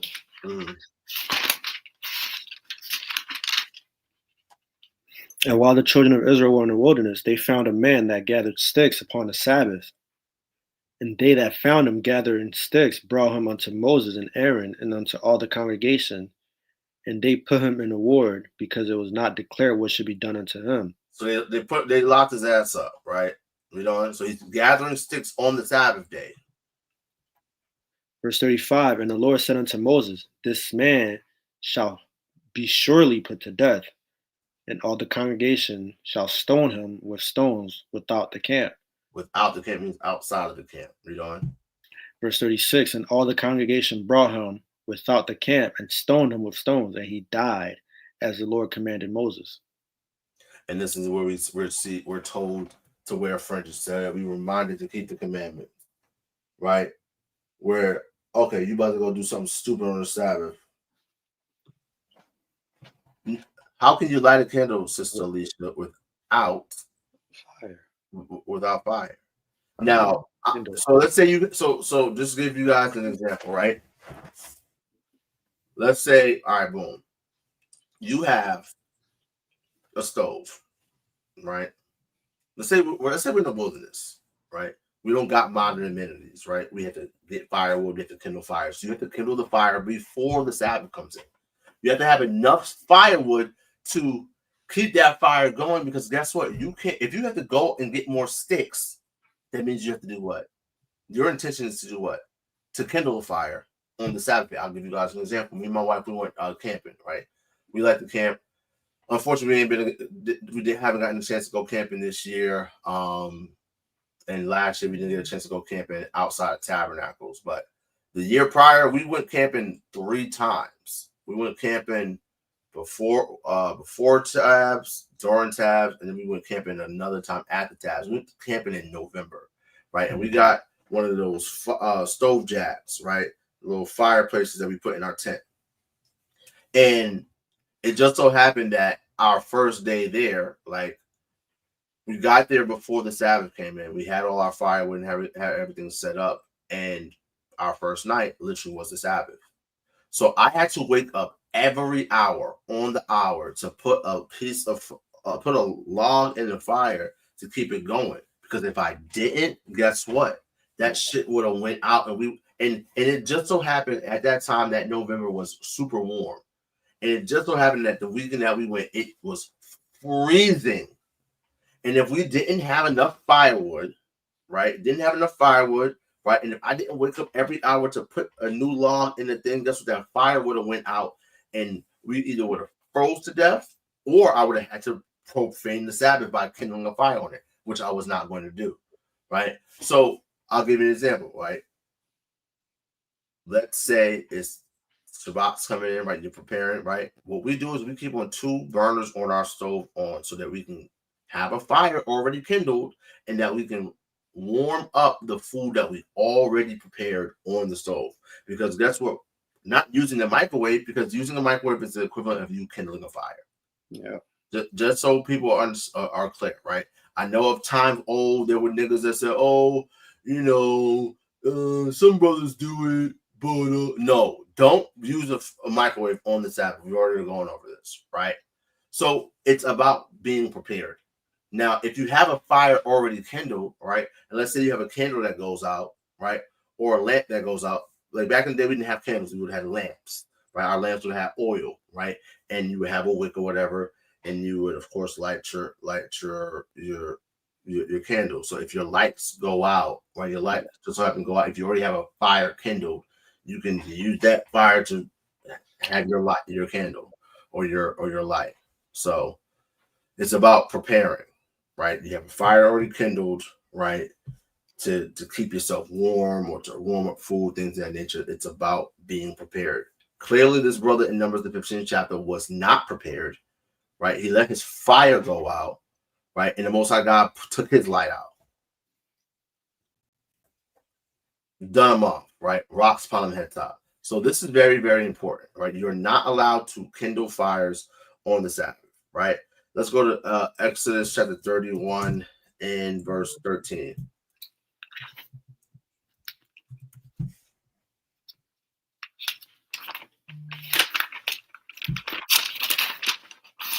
It's the book of Exodus chapter 31 and verse 13. Speak thou unto the children of Israel, saying, Verily, my Sabbaths ye shall keep, for it is a sign between me and you throughout your generations, that ye may know that I am the Lord that doth sanctify you. Uh-huh. Verse 14, ye shall keep the Sabbath therefore, for it is holy unto you. Everyone that defileth it shall surely be put to death. If you defile the Sabbath, you're supposed to be put to death. And here's the thing, right? The Yahawashi lets us know that the Sabbath was made for man and not man for the Sabbath. Like, niggas just can't stay still. Like, don't defile the Sabbath. Now, I understand that a lot of us, right, we here in Babylon, right? And of course, we here at House of Bread, we teach that according to the Torah and according to the scriptures that the Sabbath is not Friday to Saturday. Yeah. Right? Now, I know in Babylon's system, right, in their times, which they changed, right? They changed laws and times. We started off with that, right? Friday to Saturday, it's super convenient. It's just not true, right? So, for instance, when I worked a job where I worked a 9 to 5 Monday through Friday, right? Obviously, the Sabbath fell on days that were the Shabbat, right? Fell on weekdays. So I would make sure that I prepared all the food that I needed. I wouldn't kindle fires. I wouldn't buy or sell, because the phrase "do no work," that word for work also means business. You're not supposed to engage in business. So no transactions, right? So I wasn't buying and selling things. I wasn't kindling fires, right? I wasn't cooking on them, right? I was going to work, right? But know what I would do when I get to work? I would bullshit all day. I would bullshit all day. Because it's the Shabbat. Like we're in captivity, right? When we were in the land of Egypt, right, building cities for Pharaoh and whatnot, we were working day in, day out, each and every day, right? So we need the Most High God to deliver, so we can have rest, so we can enter into Yahawashi's rest, into His Shabbat, right? But again, like, we have to strive towards perfection. All praise to the Most High. My current work situation, I do not work on the Sabbath at all. All praise to the Most High. And again, it's my Shabbat, the day of the Shabbat in the Gregorian system, it changes month to month because of the Gregorian calendar being a solar calendar and our calendar being a lunar calendar, right? So if you defile the Sabbath, you're put to death. It's a punishable offense, right? A capital offense, right? Let's read on. Verse 10. For whosoever doeth any work therein, that soul shall be cut off from among his people. Verse 15. 6 days may work be done, but in the 7th day is the Sabbath of rest, holy to the Lord. Whosoever doth any work in the Sabbath day, he shall surely be put to death. Verse 16. Wherefore the children of Israel shall keep the Sabbath, to observe the Sabbath throughout their generations, for a perpetual covenant. Throughout our generations. So we got to continuously do that. All right. So we went through the prohibitions of the Shabbat, right? So we went through the first feast day mentioned in Leviticus 23rd chapter. So now let's go to Leviticus 23 and verse 4. Verse 4. These are the feasts of the Lord, even holy convocations, which ye shall proclaim in their seasons. Verse 5. And the 14th day of the first month at even is the Lord's Passover. The 14th day of the first month at even is the Passover, right? So again, a day is evening to evening, right? So let's go back to our little visual aid here for those who are like, oh, the 14th. It's really, Christ didn't die on the 14th. He died on the 15th. They didn't die on Passover. Passover's on the 14th day. Feast of Unleavened Bread is the 15th day. It's really quite simple, right? But niggas overcomplicate things. And for time's sake, we're not going to die. I have so many precepts, right? So we'll get a couple, but we're not going to do. Yeah, I had pretty much the whole book of Matthew, the 26th chapter, right? Luke 22, right? Mark 15, much of that chapter, to really prove the point that then Yahawashi died on the 14th, right? So boom, right? Let's clear this out. Boom, right? So we got new moon, i.e. day 1, right? Day 1. Let's change this back to all right. This your new moon is day 1, right? So the moon comes out at nighttime, right? The evening. Okay, let me hide this, right? So the 14th day is the 14th day. It's not the 15th day, whatever the hell niggas be saying, right? When we get to the day of atonement, really the 9th day is really the 10th day. No, the fuck it's not. Oh. The evening and the morning were the first day. Evening, morning, first. Evening, morning. Evening, morning. Evening, morning. Evening, morning. So we have new year / new month, right? In the first month, right? On the 10th day of the month. Or actually, I didn't even upload it real quick. Let me add an overlay. Pictures. Okay, boom. So here we have our feast day calendar, right? So if you look, right, I made a horizontal one just for this sake, right? So if you look here in the first month, right, you have the new moon or new year, right? You have the Shabbath, right? The new moon is a Shabbath. Then you have your second Shabbath, right, which is the 8th day of the month. Then on day 10, you separate your lamb, right? On the 14th, which is Pesach, you slaughter the lamb, right? The 15th day is the first day of the Feast of Unleavened Bread, right? I just got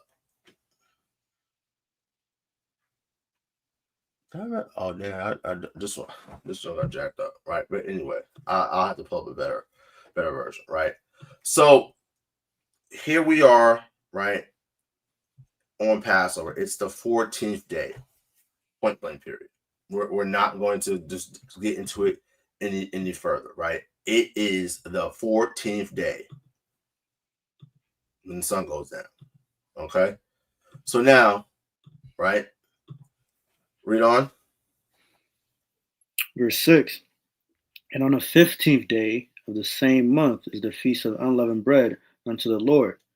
7 days ye must eat unleavened bread. So let's start right there, right? Let's start right there real quick. So you can stay there. I'm gonna grab Mark. I'm gonna grab Numbers chapter 28 real quick. Numbers 28 and verse 16, just for the time sake, because we'll be here. This will be a 4-hour video. Yeah. Right. So Numbers in 28 and verse 16, it says, in the 14th day of the first month. Notice it just says in the 14th day of the first month. The 14th day. The day starts at the evening. And the first month is the Passover of the Lord. And in the 15th day of this month is the feast. 7 days shall unleavened bread be eaten. So you have 14 and then you have 15, right? Starting from the 15th, you have 7 days to eat unleavened bread. Now, of course, you start eating unleavened bread on the 14th day, right? So 1 and 20. Where's that? 20th day. Exodus somewhere. Yeah, Exodus 12 and 18, right? So Exodus 12 and 18. In the 14th day of the month, at even shall be the feast of unleavened bread until, right, the 1 and 20th day of the month at even. Until the 1 and 20th day. So you eat unleavened bread, right, from the 14th, right, until the 21st. The 22nd will be the first day that you could actually not in practice. You wouldn't even be able to eat leavened bread. Yeah. You would not be able to eat leavened bread on the 22nd day. Really, you wouldn't be able to eat leavened bread in all actuality, realistically, until the 23rd, because you're not allowed to have leaven in your homes, right? In all your quarters, right? From the 15th to throughout the entire feast of unleavened bread. You're not allowed to, right? So let's keep reading.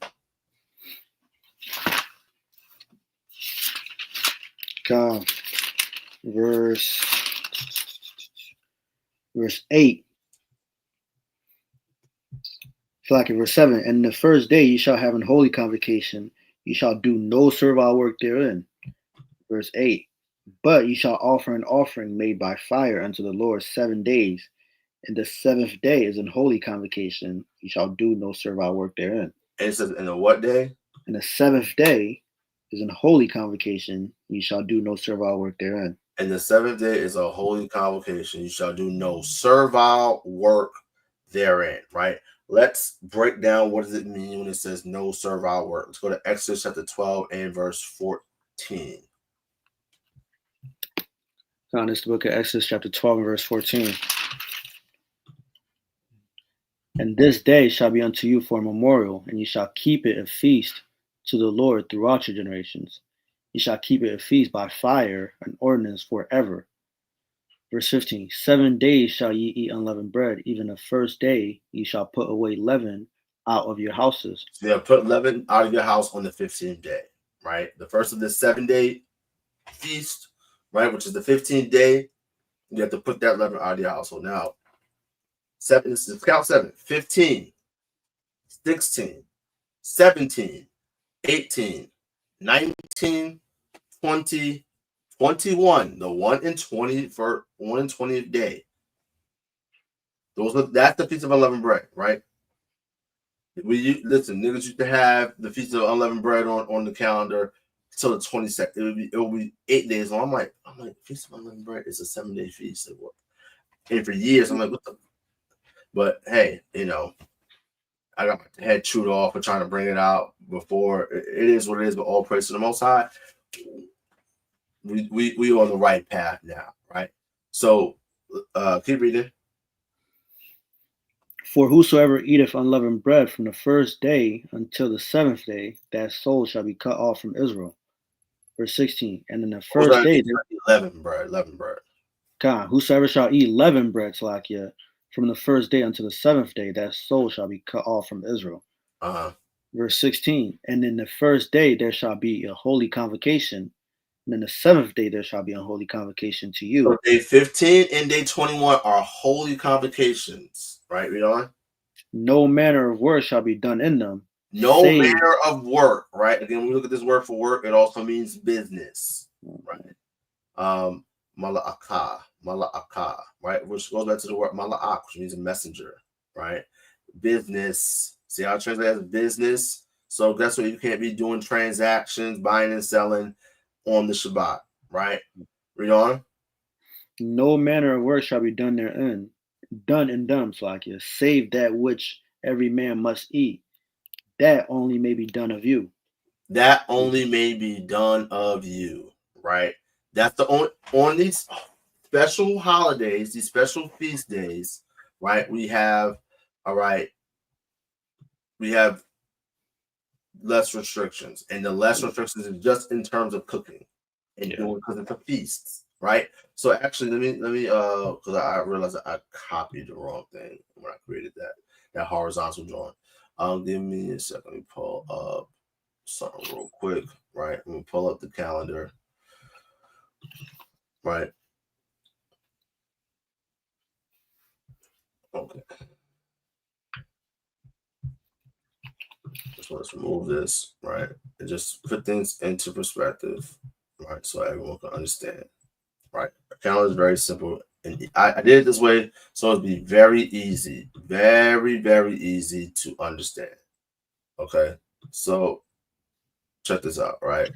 So first month, right here we are in the first month. We got new moon, day 1, which is a Shabbat. Day 2 is a Shabbat. Now notice real quick here on it is to let you know that the Sabbath restrictions is no work, no buying or selling, no kindling of fire or cooking, right? It says, please note that a Hebrew day is from evening to evening. All new moons, with the exception of the 7th new moon, is a Shabbat. Okay? Is a Shabbat. All right? It says, the yellow highlighted days are Shabbat one, i.e. special Sabbaths.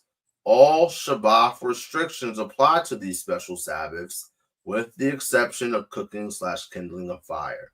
And we're going to continue to demonstrate that, right? So we have the Feast of Unleavened Bread, right? Day 1. This is the 15th day of the month. It's a holy convocation. Do no servile work, meaning you can cook on this day, right? Days 2, 3, 4, 5, 6 are just regular working days, right? You're still eating your unleavened bread, right? Doing your feast, right? If we were in the land, we would give sacrifices unto the Lord, right? The 7th day would be a Shabbat, a holy convocation. No servile work, right? Read what you had again. God. No manner of work shall be done in them, save that which every man must eat. That only may be done of you. Except for what you got to eat, right? That's the only thing you can do, right? It's the cooking, right? And again, you can't cook without what? Without fire. Read on. Verse 17, and ye shall observe the feast of unleavened bread, for in this selfsame day have I brought your armies out of the land of Egypt. Therefore ye shall observe this day in your generation by an ordinance forever. Forever. What verse you on? Verse 18 now. Verse 18, in the first month of the 14th day of the month at evening, ye shall eat unleavened bread until the 21st day of the month at evening. Mm-hmm. Verse 19, 7 days shall there be no leaven found in your houses, for whosoever eateth that which is leavened, even that soul shall be cut off from the congregation of Israel, whether he be a stranger or born in a land. Verse 20, ye shall eat nothing leavened, and in all your habitations shall ye eat unleavened bread. And all your habitations, all you're doing is going to eat unleavened bread, right? So now let's go to Exodus chapter 13 and verse 6, right? Because I used to do is, because I never read Exodus 13, which we're getting ready to read. I would just take the leaven, right? If I had like some baking soda, baking powder, or whatever, some instant dry yeast, I would take it. I'll put it in my mailbox, or I'll put it in my trunk, or I'll put it in my shed. You can't do that, right? So guess what? All your liquor has leaven in it, has yeast in it. You got to get it out of the crib during the Feast of Unleavened Bread. Niggas be drinking strong drink and whatnot during unleavened bread. You're going off. You're going off, sis, because niggas want to be alcoholics. Right. So let's bring that up. Khan, it's the book of Exodus, chapter 13 and verse 6. 7 days thou shalt eat unleavened bread, and in the 7th day shall be a feast unto the Lord. Verse 7, unleavened bread shall be eaten 7 days, and there shall be no leavened bread, and there shall no leavened bread be seen with thee, neither shall there be any leaven seen with thee in all thy quarters. No leavened bread or no leaven. So let's explain leaven, right? So back in the day, right, we didn't have baking soda, baking powder, right? These are still leaven agents. You should get rid of these, right? Mm-hmm. Right. But when we didn't have these things, right, we didn't have active dry yeast. How you allow something to get leavened, right? You would take flour and water, you would mix it together, and the natural yeast in the air would leaven that lump, or leaven that starter, right? It's known today colloquially as a sourdough starter. All of that you got to get out, right? You should have none in thy quarters. Now we look at that word for quarters in the Hebrew, it means your borders. Mm-hmm. So in all of your land. So my shed is in my quarters. It's in my part of my land. Guess what? When we realized that, we literally realized that on the last day of unleavened bread this past year, and we literally immediately did a lesson on it. That day, most wine, unless it's a kosher wine, right? Unless it's a kosher wine, right? Kosher wine usually doesn't have yeast in it, right? So yeah, got to get rid of all of that the strong drink, the yan, right? Get rid of it, right? So that's why, hey, what you do? New moon, listen, new moon. Oh, turn up that first that's our new year, right? Turn up all the liquor, because you're gonna have to get rid of it any goddamn way, bro. I was so mad, bro. I had this tequila from Mexico, and I can't get that tequila here. And it was the best tequila ever. I had to throw that shit away, bro. I had to throw it away. I was sick, but it is what it is, right? So read on. Verse 8, and thou shalt shew thy son in that day, saying, this is done because of that which the Lord did unto me when I came forth out of Egypt. Oh yeah, that's it on that, right? So now let's go to back to Leviticus 23. So now we're getting into first fruits. Mm-hmm. Now this is important, right? I'm gonna show you guys how to properly count for first fruits. Everyone in the nation is keeping it incorrectly in the wrong season, right? Niggas are just adding 50 days from Passover, and they think, oh, here we are, Pentecost, here we are, first fruits. No, and really, when you go into it, there's two names. First fruits is technically. It's two different things and two different days that you do things, right? You bring the sheaf of your first fruit to the priest on a specific day, right? And then from that day you start counting, right? 7 Sabbaths, and then you add 50 days on top of that, right? So let's go to Exodus chapter 23. Leviticus 23. Yeah, it's like Leviticus 23. Start verse 10. This is the book of Leviticus, chapter 23 and verse 10. Speak unto the children of Israel, and say unto them, when ye come into the land which I give unto you, and shall reap the harvest thereof, then ye shall bring a sheaf of the first fruits of your harvest unto the priest. So you're going to bring a sheaf of the first fruits of your harvest. So now I understand that many of us have never grown crops, right? Now, you can stay right there, priest. I'm going to bring something out here in the book of John, right? John, the 4th chapter. Now, this is when Yahawashi was talking to the woman at the well. His disciples come back. They're like, did anyone get him some bread? Did anyone get him some food? Blah, blah, blah, blah. He's like, my food is to do the work of him that sent me, right? So, John 4 and verse 33, it says, therefore said the disciples one to another, hath any man brought him aught to eat? And Yahawashi said unto them, my meat is to do the will of him that sent me, and to finish his work. Say not ye that there are yet 4 months. There are yet 4 months. Then cometh harvest. Behold, I say unto you, lift up your eyes and look on the fields, for they are white, ready to harvest. And he that reapeth and receiveth wages and gathereth fruit into the life, unto life eternal, that both he that soweth and he that reapeth may rejoice together, right? So he's talking about the harvest of souls, of Israelite souls to bring in, right? Where he says, ye say this, yet 4 months and then harvest. The feast of first fruits is known as the feast of harvest, right? So with that said, I'll go to Leviticus, actually, let's go to Exodus chapter 23 and verse 14. It says, 3 times thou shalt keep the feast unto me in the year. Thou shalt keep the feast of unleavened bread. Thou shalt eat unleavened bread 7 days, as I commanded thee, in the time appointed of the month of Abib, right? For in this, and thou camest out of Egypt, and none shall appear before me empty. In the feast of harvest, the first fruits of thy labor. Guys, how many days are in a month? How many days are in a month? Last time I checked, 28 to 30 days. So if brothers are just adding 50 days to Passover, 50 divided by 28, 50 divided by 28. Oh, that's not even 2 months. The feast of first fruits is the feast of harvest. You don't have a harvest. You cannot have a harvest 50 days after Passover.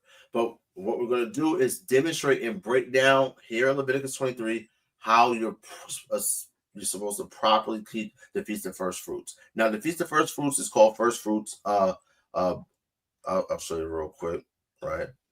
Feast of First Fruits is known as Bakarium, right? Bakarium is also known as Shabbath, right? Which means weeks, known as the Feast of First Fruit or the Feast of Weeks, okay? Feast of First Fruits, Bakarium, or the Feast of Weeks, Shabbath, okay? So now, with that said, right, let's read Leviticus 23. Where you at? Pick up. Verse 11. And ye shall wave the sheaf before the Lord to be accepted before you. On the morrow after the Sabbath, the priest shall wave it. On the morrow after the Sabbath, the priest shall wave it. So what Sabbath? The Sabbath after, so it's the day after the Sabbath. The Sabbath fall on the 1st, 8th, 15th, 22nd. So on the 23rd, third day of the first month is when you will bring the sheaf of the first fruit to the priest, right? He would wave it, right? Read on. And verse 12, and ye shall offer that day when you wave the sheaf and lamb without blemish of the first year for a burnt offering unto the Lord.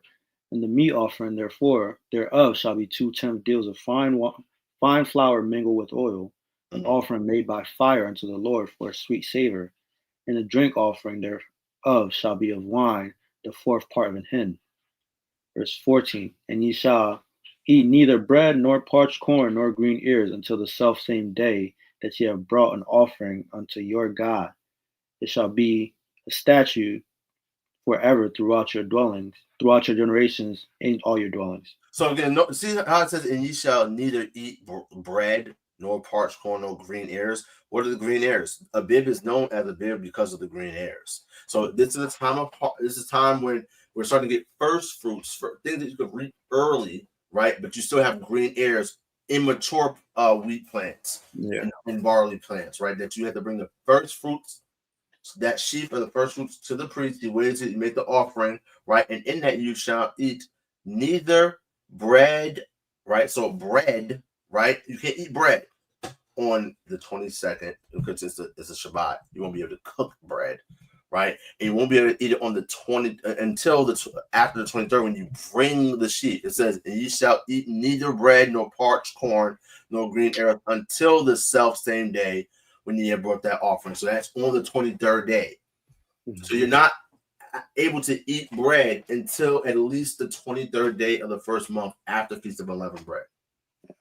Just so everyone's clear, right? Let me get a 1 in the chat if that makes sense, right? If that doesn't make sense, you need me to explain it again, right? Put a 2 in the chat, right?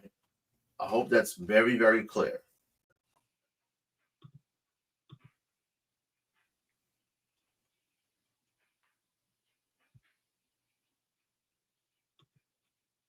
All praise to the Most High. All praise to the Most High. Right, Brother Reuben. Right? Praise. Now, oh man, this right here, bro. Like when you really sit back and when you dive into the scripts, man, and see what's going on, it's so beautiful, right? So let me pull this back on the screen. All right, so pick up where you were left off, Kahan. Verse 15. Ye shall count unto you from the morrow after the Sabbath, from the day that ye brought the sheaf of the wave offering. Let's pause right there real quick. Before we keep diving in, right, I want to bring something else out. Let's go to Exodus. I'm going to Exodus 34 and verse 22 to 23. It says, and thou shalt observe the feast of weeks of the first fruit of the wheat harvest and the feast of ingathering at the year's end. So the feast of first fruits, you bring the first sheaf, right, of the first fruits on the 23rd. You give that sacrifice, right, and now you start making your count. And we're going to go into the count. And when you fall on the actual feast of first fruits or the feast of weeks, right? So truly, first fruits is the 23rd day of the first month. Yeah. Right? And feast of weeks, right? Weeks, first fruits, they're synonymous, right? They work together, right? So it says, thou shalt observe the feast of weeks of the first fruits of wheat harvest and the feast of ingathering at the year's end. The feast of ingathering is the feast of tabernacle. But when it says the year's end, it's talking about the harvest year's end, right? It says, thrice in a year shall you all your men appear unto the Lord, God, the God of Israel. Okay, so another one. Let me go real quick. Numbers chapter 28 and verse 26. It reads, Also, in the day of the first fruits, when you bring a new meat offering unto the Lord, after your weeks be out, ye shall have an holy convocation. Ye shall do no servile work. So, when we're looking at the feast of weeks, right, slash first fruits, right, which is not 50 days after Passover, for the record, right? It's a holy convocation. You shall do no servile work. It's a Shabbat one, right? No servile work, right? You can cook, but you cannot do servile work. You don't go to the plantation. You don't buy and sell. You don't do none of that. All right. Shit, bro, wasn't last year when we cut War Angel, when we cut First Fruit, weren't they selling shit? Yeah. You can't do that. Can't do that. And all praise to the Most High. I ain't buy shit. All praise to the Most High, right?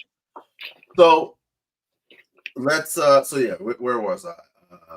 So you don't serve our work, right? But ye shall offer a burnt offering for a sweet savor unto the Lord 2 young bullocks, 1 ram, 7 lambs in the first year, and their meat offering of flour mingled with oil, and their 10th deals unto the bullock, 2 10th deals unto 1 ram, right? And so this goes into all that goes into the sacrifice, going down to verse 31, right? So this is what you do on that Feast of Weeks, right? After you bring that sheaf, you bring the sheaf on the 23rd day, which is the morrow after the Sabbath. The Sabbath falls on the 22nd, right? And you start making your count. And we're going to get into that. So one more, and we'll dive a little further in to truly break down the count, right? 16:9, right? Deuteronomy 16, verse 9. So 7 weeks shalt thou number unto thee. Begin to number the 7 weeks from such time thou beginnest to pick the sickle of thy corn, right? Again, talking about the first fruits, right? It says, thou shalt keep the feast of weeks unto the Lord thy God with the tribute of a freewill offering of thy hand, which thou shalt give unto the Lord according to as YAHAWAH thy God hath blessed thee. And thou shalt rejoice before YAHAWAH thy God, and thou and thy son and thy daughter and thy manservant and thy maidservant and the Levite that is within thy gates, and the stranger and the fatherless and the widow that are among you, in the place which the Lord thy God hath chosen to place his name there, which will be Jerusalem. And thou shalt remember that thou was a bondman in Egypt, and thou shalt observe to do these statutes, right?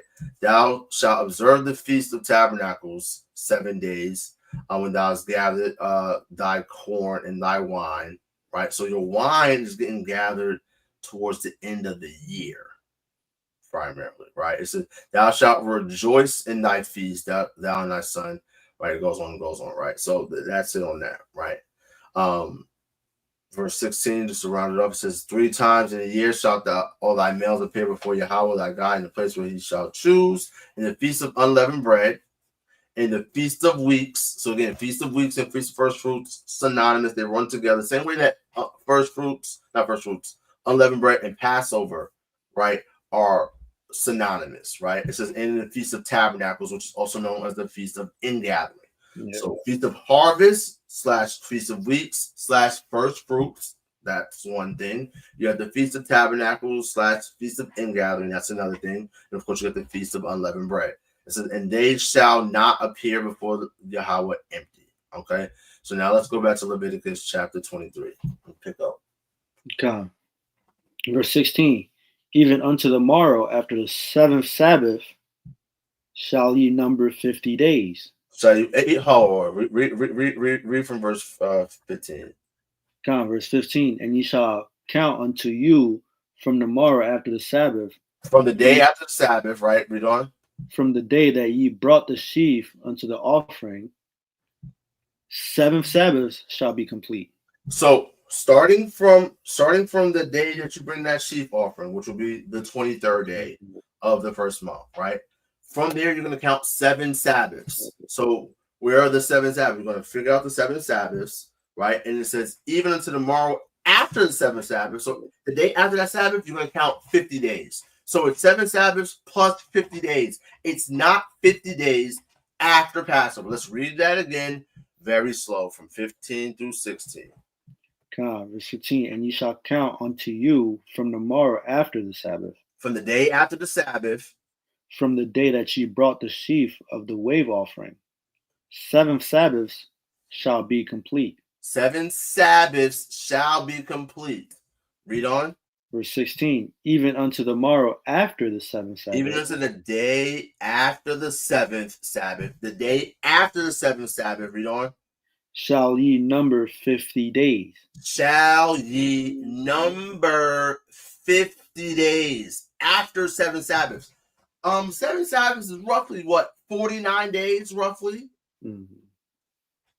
So after you number these 7 Sabbaths, which is roughly 49 days, then you add or you number 50 days from the day after that 7th Sabbath.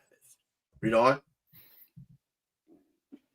Ye shall number 50 days, and ye shall offer a new meat offering unto the Lord. And you shall offer a new meat offering unto the Lord. So now let's calculate this, right? So here is our calendar, right?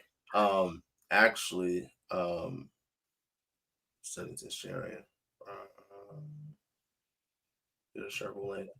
So if anyone wants access to our calendar, right, our feast day calendar, which I showed just earlier, right, is available in the link the link of our Instagram. Our Instagram on our Instagram page is House of Bread Camp, right? So we have like 5 links on there. One of those links takes you to our actual feast day calendar, right? The visual which I showed you, right? However, I added all of the feast days to a Google Calendar, right? And I'm putting the link here in the chat, right? And you can use this and you can have access to the Google Calendar right here, right? So boom, we had New Year, right? As you can see, right? We had the New Year, right? We had the second Shabbat, right? Day 10 is the day that you're supposed to separate your lamb, right? All praise to the Most High. We were able to keep a beautiful Passover this year. We separated the lamb on the 10th day, right? We picked him up right before Pesach, and we slaughtered him at even, right? We put the blood on the doorpost. It was absolutely beautiful through the spirit and power of Yahawah, shanyam-ishar, right? So it says that the day after the Sabbath, right? So here's the Shabbat, which is day 22, right? This will be the 22nd day of the month, right? The day after will be Friday to Saturday, right? The 21st to the 22nd. That would be the day that you bring the sheaf, right? That you would bring the sheaf. Obviously, we're not bringing no sheaves because most of us don't know how to even grow wheat or anything. Most of y'all don't have farms, right? So we don't have a priest, right? We don't have a priesthood set up, and we don't have a temple to bring the sheep and make the offering, right? But the Feast of Weeks, right? We're going / first fruits. We're going to break that down, right? So it says that you're going to number. Read that again. Where it says when you start the number. Yeah. Verse 15, and ye shall count unto you from the morrow after the Sabbath, from the day that ye brought the sheaf of the wave offering. 7 Sabbaths shall be complete. 7 Sabbaths shall be complete, right? So now let's complete these 7 Sabbaths. So 1, 2, right? 1, 2. Let's go to the next month. 1, 2. Right, we did that, right? That was 2. Where's the third one? I can't even see that, John.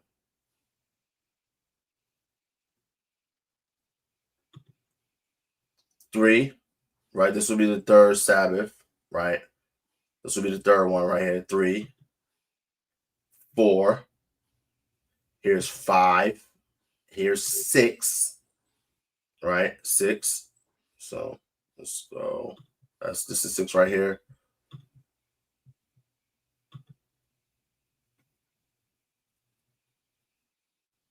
Oh, damn, I'm tripping.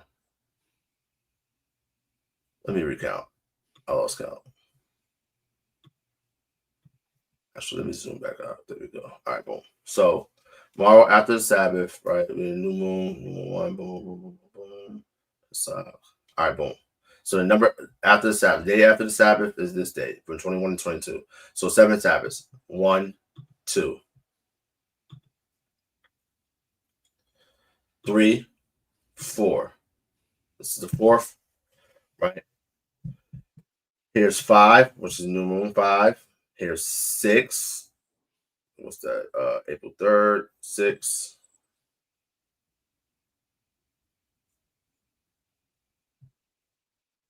That will be May 3rd. So 6, right? 6, and here will be 7, right?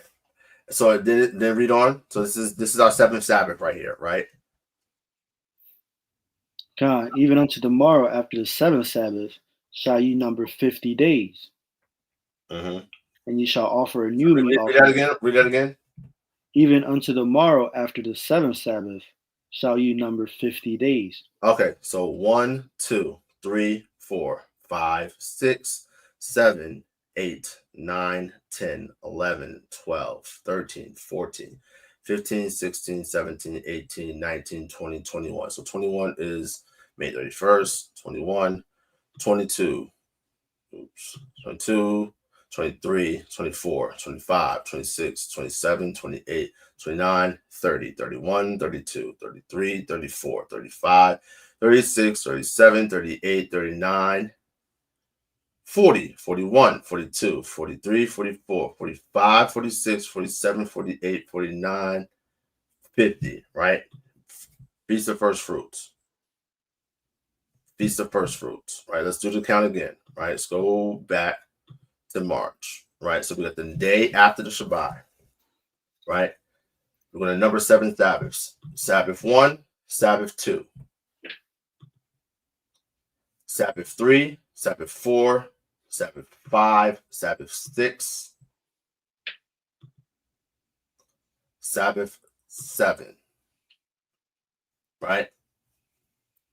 The day after, so tomorrow, right? After the Sabbath, you can count 50 days. 1, 2, 3, 4, 5, 6, 7, 8, 9, 10, 11, 12, 13, 14, 15, 16, 17, 18, 19, 20, 21, 22, 23, 24, 25, 26, 27, 28, 29, 30, 31, 32, 33, 34, 35, 36, 37, 38, 39, 40, 41, 42, 43, 44, 45, 46, 47, 48, 49, 50.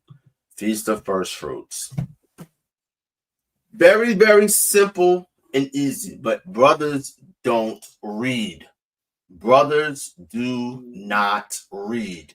It does not say you number 50 days from Passover. It's first and foremost, you start making your count the day after the Sabbath. But here's the problem, right? I had a brother reach out to me, right? Because we kept Passover a month before most of the nation. A brother reached out to me and said, what do you do if Passover falls on the Sabbath? I said, brother, Passover would never fall on the Sabbath. Because again, the Sabbath is not Friday to Saturday. It's just not. Okay? It's just not. So our calendar, right? I'll let me share it real quick for y'all again. Right? Our calendar, the link for our calendar is on our Instagram page, right? We're keeping first fruits, right? Here in the 5th month, right? A week after the 5th month. Now, Yahawashi says, again, Feast of First Fruits / Feast of Weeks is known as the Feast of Harvest. He says there is yet 4 months and then come the harvest. Oh, look at that. Our harvest is after 4 months have passed.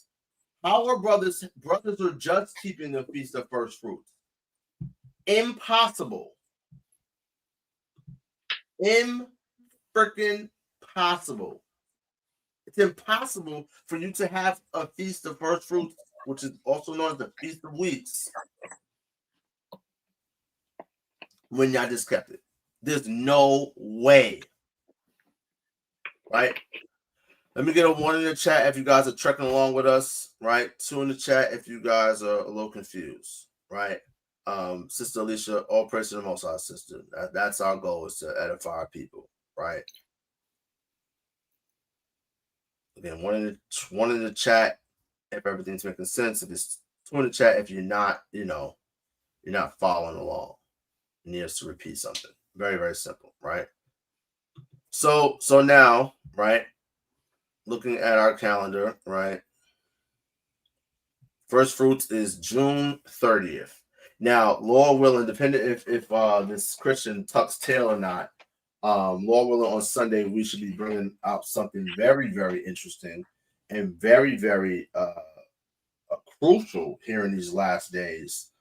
Something that was presented to us by one of our soldiers a few months ago. Literally, when all this chaos started shaking out in the community, right? So let's pick up where you work, Kahai. God. Verse 17, you shall bring out of your habitations 2 wave loaves of 2/10 deals. They shall be of fine flour. They shall be baken with leaven. They are the first fruits unto the Lord. So again, it's still being called first fruit, right? It's still being called first fruits or weeks. Now, like for instance, I got a new Bible. It's actually in the living room, but it says, "Oh, this is Feast of First Fruits," and then this is Feast of Weeks. Feast of First Fruits and the Feast of Weeks are the same thing, right? They're connected, right? You have to bring the sheath of the first fruits of your grain, right? You're not going to eat any bread or parched corn or green ears, right, until you bring that offering and you bring that sheep to the priest. After you bring that sheep to the priest, you start making your count. You count 7 Sabbaths, and then from the morrow after the Sabbath, you number 50 days, right? And that's how we got to the date of Monday, June 30th, as our Feast of First Fruits. Notice how it says no servile work, right? If it says no servile work, that means it's a Shabbat one. Yeah. That means you don't go to work on this day, right? You don't go to work, all right? So, like, for instance, it's coming up, right? So we got obviously new moon on June 24th, right? Yeah, I mean, that means I got a block on my calendar. That means I'm also taking off from that Monday to that. I'm taking off from Monday to Thursday, essentially, right? Taking off from Monday to Thursday. I have to, right? It just is what it is. It's a law of God. It literally is the day right before the Shabbat. And it's perfect because again, it's a Shabbat one, so you can cook. It means you can also prepare for your regular Shabbat. You see how that just beautifully lines up? Just beautifully lines up through the spirit and power of Yahweh shanyam-ishar. Right? So let's keep reading. They shall be of fine flour. They shall be baken with leaven. They are the first fruits unto the Lord. Verse 18, and ye shall offer with the bread 7 lambs without blemish of the first year, and 1 young bullock and 2 rams.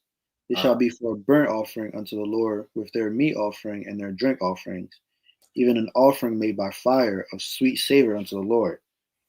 Now there's drink offerings, right? So now, and we'll get to it later, but like for instance, we were taught that when you read Leviticus 23, it says that you're gonna do everything on his day, right?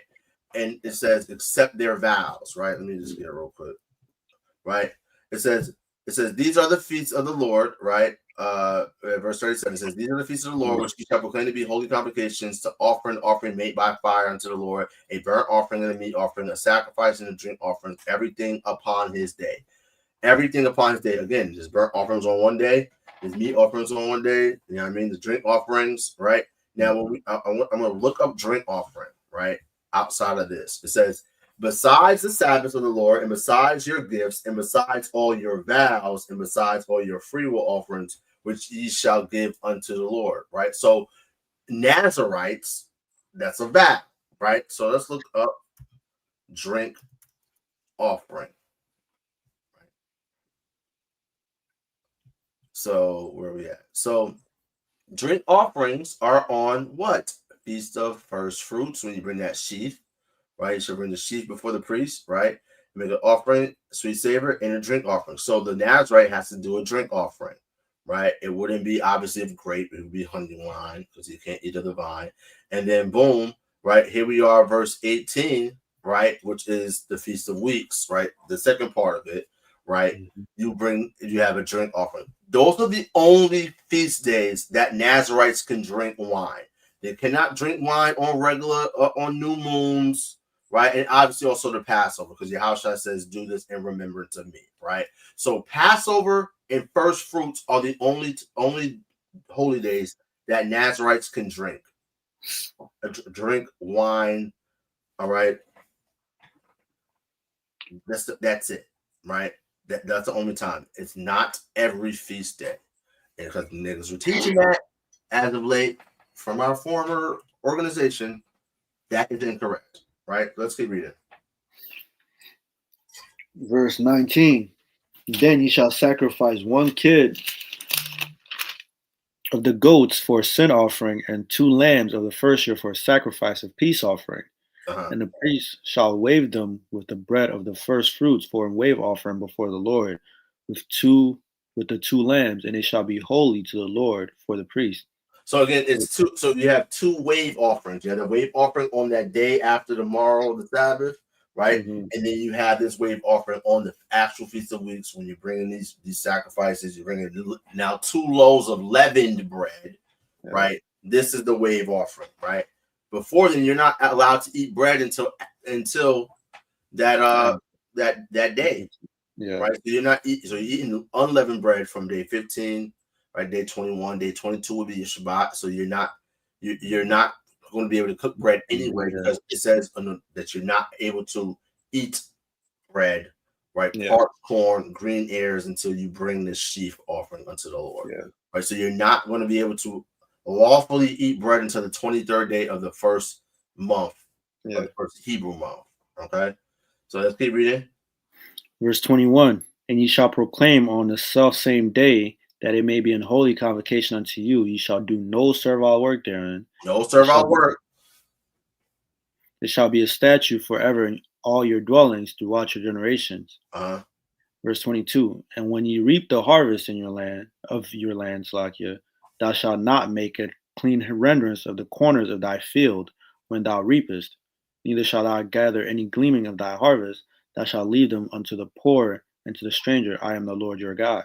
So then we see this elsewhere in the scripts, right? You're not supposed to, you're not supposed to glean all your gleanings, reap all your harvests, right? You gotta leave. This is like a built-in welfare system in the nation of Israel for the poor, for the stranger, for the widows, things of that nature, right? Read on. Verse 23. Verse 23. And the Lord spake unto Moses, saying, Speak unto the children of Israel, saying, In the 7th month of the first day of the month, ye shall have a Sabbath, a memorial of blowing of trumpets, and a holy convocation. A holy convocation, the blowing of trumpets, the Feast of Trumpets, right? So I'll show you really quick. Right. Boom, boom, boom, boom, boom. Right? Feast of Trumpets. Yom thawadath. Yom thawadath, right? Feast of Trumpets, right? The Day of Trumpets. Okay? Read on. Verse 25. Ye shall do no servile work therein. You shall do no servile work therein. So let's get here to the 7th month. You shall do no servile work therein. It's a Shabbat one. No servile work. Right? That means that you can cook. Read on. Therein, but ye shall offer an offering made by fire unto the Lord. Verse 26.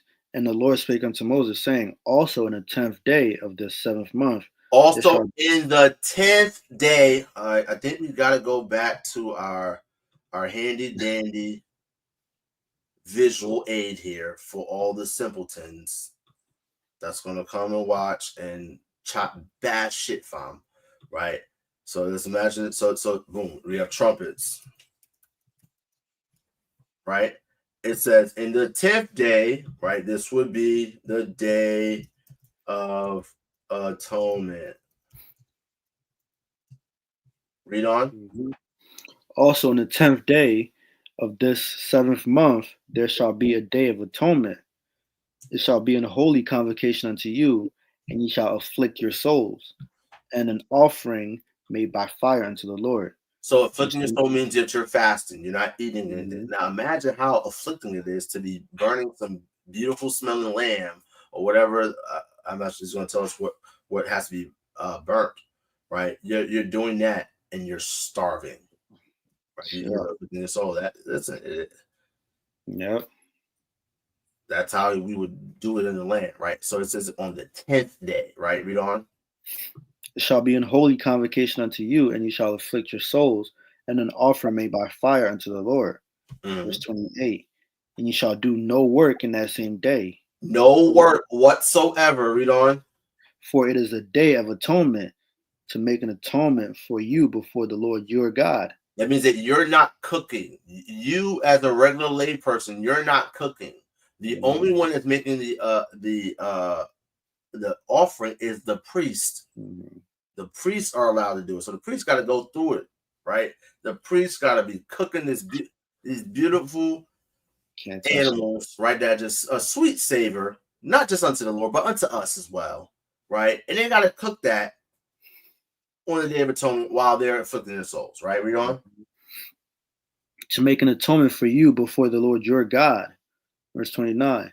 For whatsoever soul it be that shall not be afflicted in that same day, he shall be cut off from among his people. Shall be cut off from among his people. So again, family, right? This is why we do the calendars, right? I'll pull it back up. Like you have the dates, right? So you know these days. All right, I gotta take this day off. All right, it's about preparing, right? So boom, you know we got tabernacles. All right, most people, what I would do is I would take off the entire tabernacles week. Yeah, take the whole thing off, right? Now, this is why it's good to save up your PTO and shit if you have PTO. You know what I mean? But guess what? Like for the past year or so, like what I do is I take off that first day, right? So like this year, right? First day of Tabernacles is a Friday, Saturday, right? So I'm gonna take off that Friday and that Saturday, right? I'll like the way my job works. I work on Sunday sometimes. Like I'm working this Sunday, so I'm gonna work Sunday. I'm gonna work Monday. I'm gonna work Tuesday, Wednesday, Thursday, right? But not Tuesday, Wednesday. Thursday is the last day, right? Which is a no servile work, and Friday is a no servile work. So I'm taking those 2 days off, right? So you gotta plan, right? You have to plan, right? Piss poor preparation calls for piss poor performance. Piss poor performance promotes pain, right? The pain of a death, all right, a grievous death. If you over here working on the Day of Atonement, right? You over here working, right, on days when the Most High God said is you do no servile work, right? So let's read on. Verse 30. And whatsoever soul it be that doeth any work in that same day, the same soul will I destroy from among his people. Verse 31. Ye shall do no manner of work in it. It shall be a statute forever throughout your generations in all your dwellings. In all your dwellings, read on. Verse 32. And it shall be unto you a Sabbath of rest, and ye shall afflict your souls. A Sabbath of rest, right? It should be a Sabbath of rest. So real quick, actually, let me take a look. What verse was that? That was 32. 32, right? So it says it should be a Sabbath of rest, right? Sabbath of rest, right? So this word for Sabbath is Shabbathwan, right? Which means, again, a special Sabbath. I'm not showing it real quick. Let me stop. I wish we had multiple windows ready to present, right? So it says, right, 32, it says it should be a Sabbath of rest, right? Look right here, Shabbathwan, right?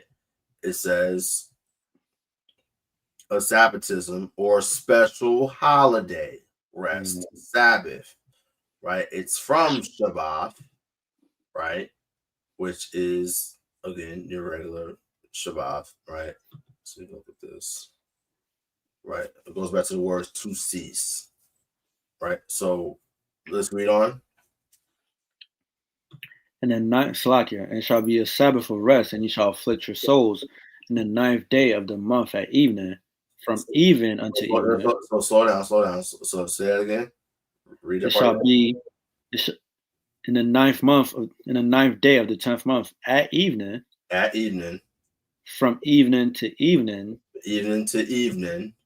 You shall celebrate your Sabbath. You shall celebrate your Sabbath. Now I'm gonna show you that. So normally your Shabbat, right, would be on the 8th day, but because we have the Day of Atonement on the 10th day, you have your pre-atonement Shabbat, right? known at which is on the 9th day. Now, bro said, "Oh, the 9th day at evening is really the 10th day." No, this is the first day at evening, day 1, which is trumpets, right? Will be trumpets. This is day 2 at evening, day 3, day 4, day 5, day 6, day 7, day 8, day 9, from evening to evening. So this is their Shabbat. It would normally be on the 8th day, but now you're keeping it on the 9th day in this special month. Now the 7 is a number of what, family? Right? 7 is a number of what? Let me check the chat. Right. 7 is a number of what? Brother Ruben, you can hit up the brother Rob Yahawashi, formerly of Sakari's Vice City. If you're on Instagram, message me on Instagram and I'll put you in contact with bro. Right. He had been doing religious exemption forms for people. When he's facilitating, he's not doing it himself because he has to get notarized and whatnot. So he'll do a letter, get it notarized, and right. So, Brother Quadazak, right? It says completion. It's a number of completion, right? So in the 7th month, this is a special month of completion. It completes what? The 7th month completes what? Let's see if anyone was paying attention.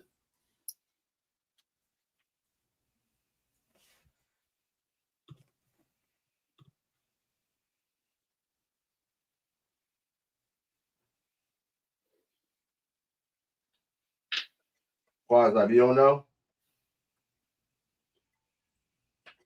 This 7th month completes what? Brother 111 Cinco. What sayest thou?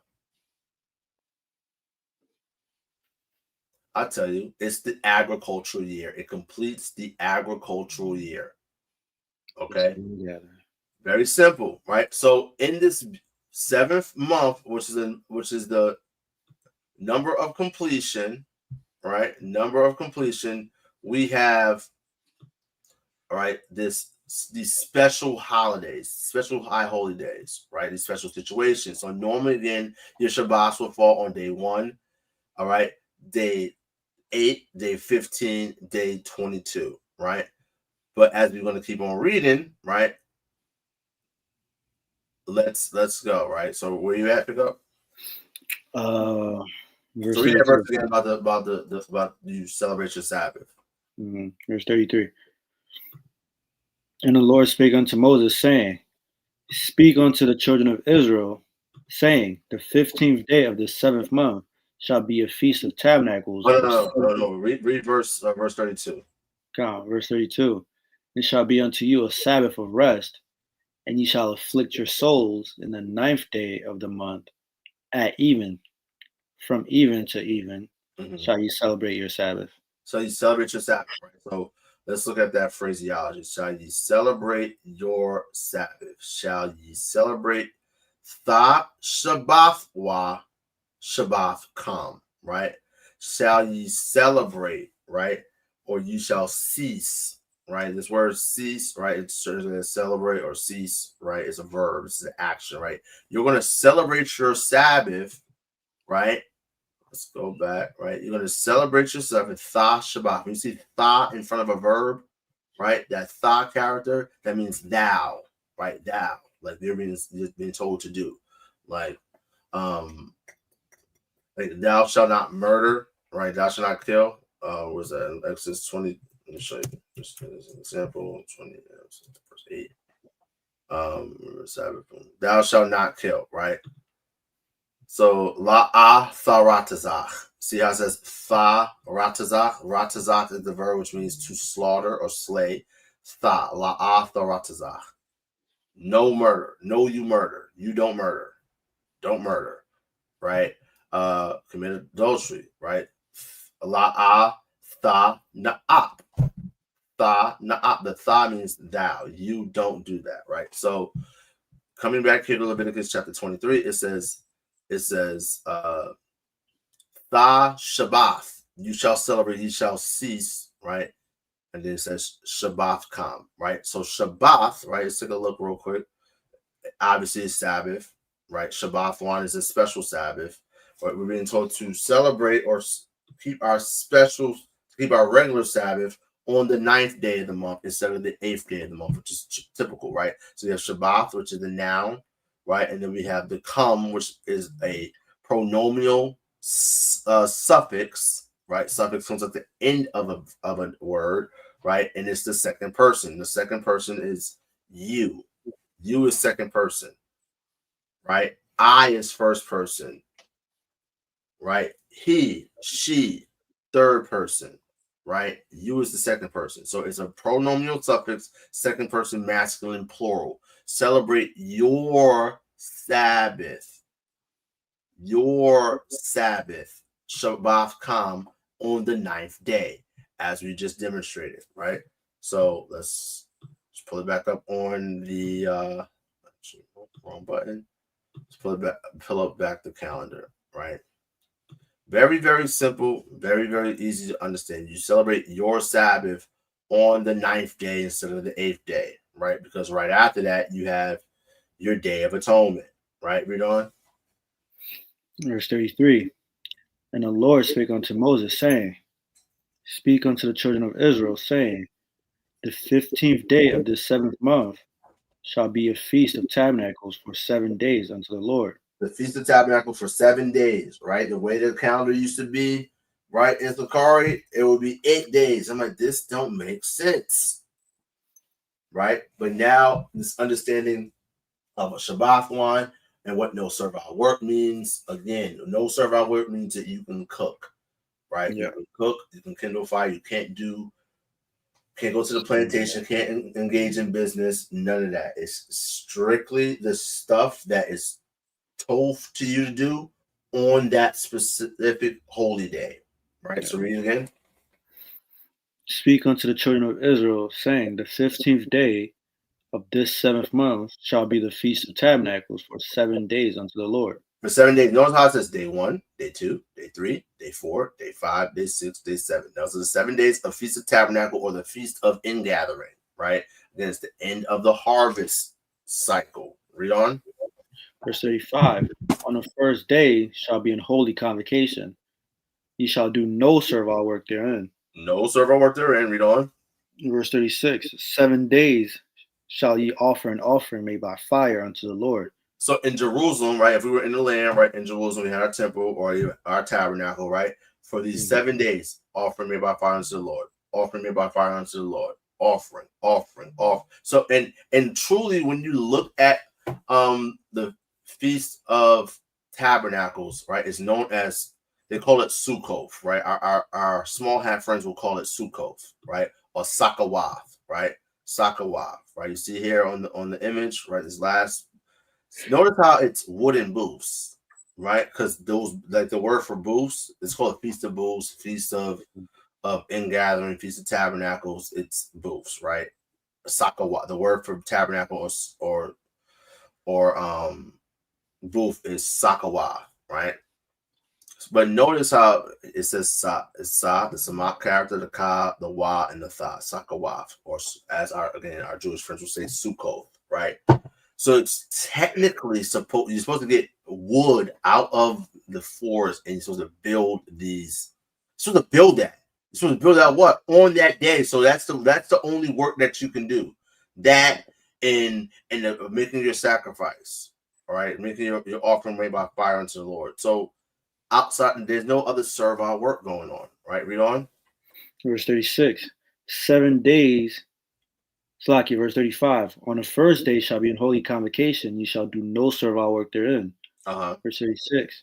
7 days you shall offer an offering made by fire unto the Lord. On the 8th day shall be an holy convocation unto you. On the 8th day. So again, this is the first day. This is the 7th day. The 8th day will be the 22nd day of the month. Right? Read on. On the 8th day shall be a what? Shall be an holy convocation unto you. You shall offer an offering made by fire unto the Lord. It is a solemn assembly, and you shall do no servile work therein. And you shall do no servile work. So what would normally be a Shabbat on the 22nd day is a Shabbat wine on the 22nd day. Okay, read on.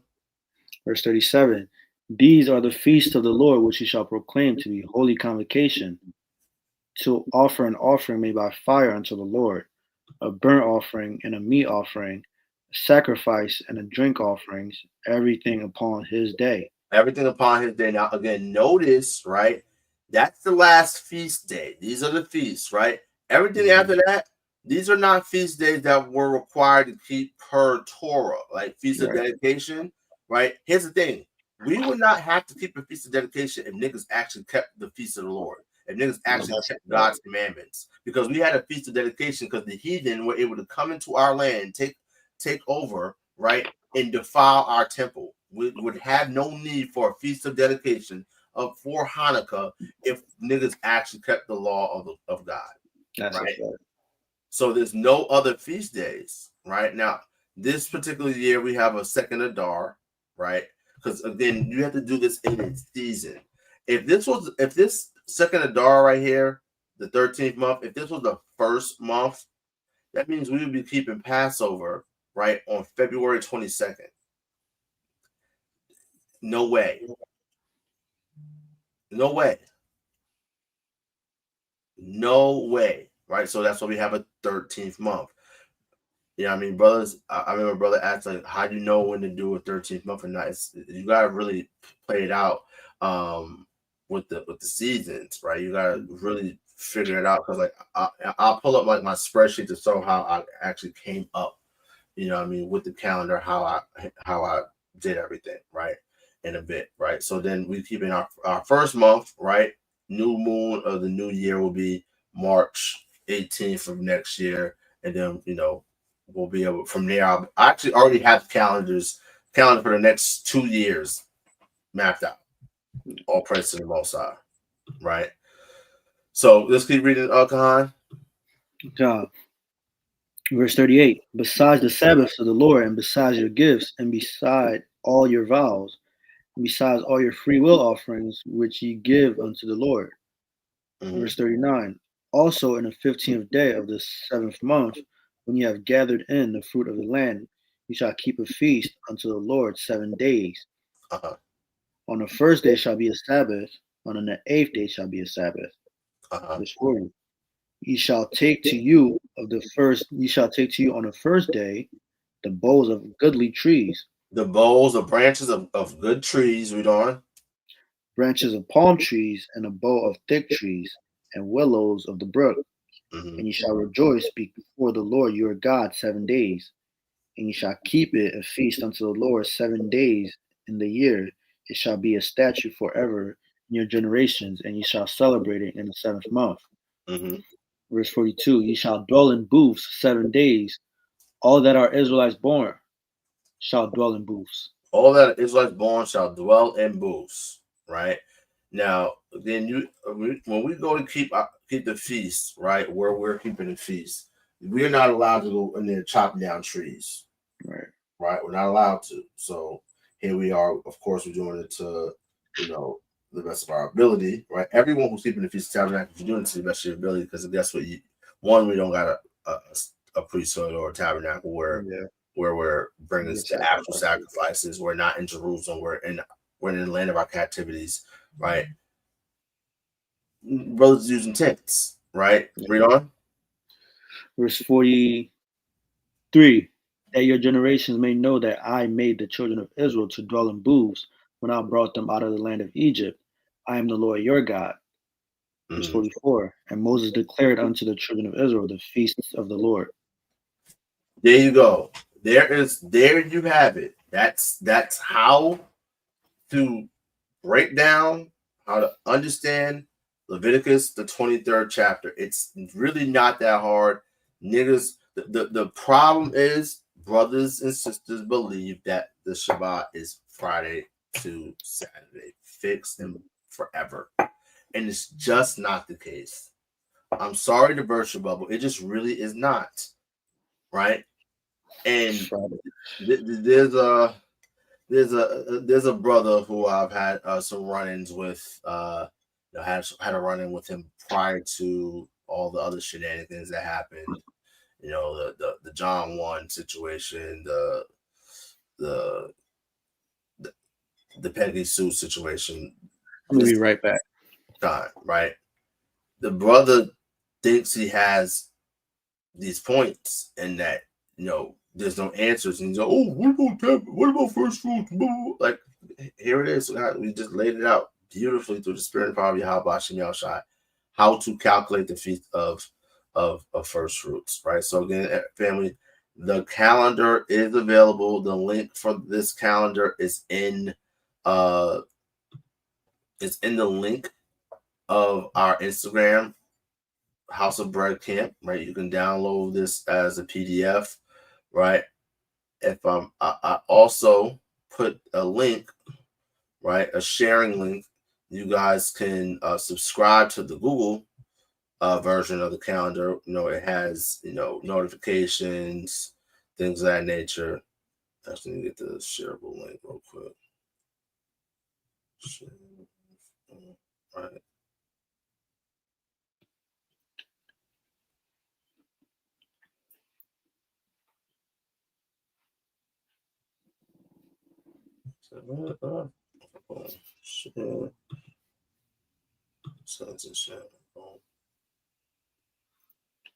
All right, boom. So yeah, here I got the shareable link. I'm about to post it in the chat, right? Again, if you want to just add it to your Google Calendar, right, you'll have it available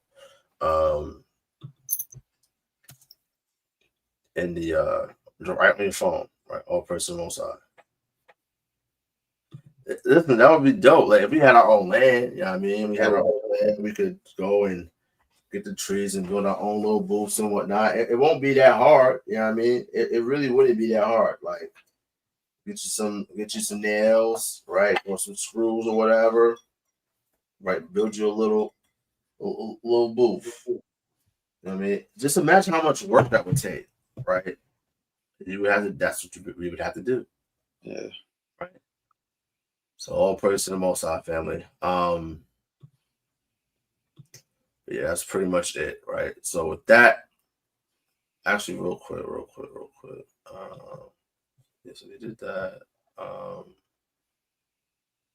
Yes, that's pretty much it. That's everything, family. That's how you keep the feast days, right? We went over the Shabbat, how the Shabbat is not Friday to Saturday, how it's predicated upon the lunar phases, like all feast days. We squared away the idea that the day is just 12 hours or that the day is from morning to morning. No, it's from evening to evening, right? We looked into the word evening, right?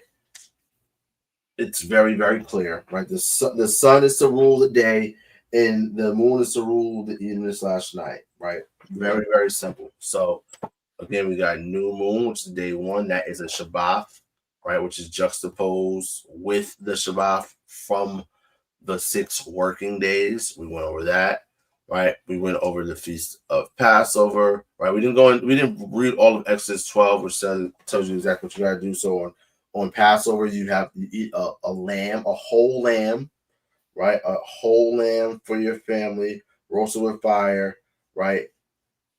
You know, a lot of brothers and sisters, you know, just get a little piece of lamb or whatnot, a little lamb chop, whatever, and that's fine. That's cool when you're just coming in. But again, going back to one of the first things we went over is that we have to strive unto perfection. We have to move on unto perfection, right?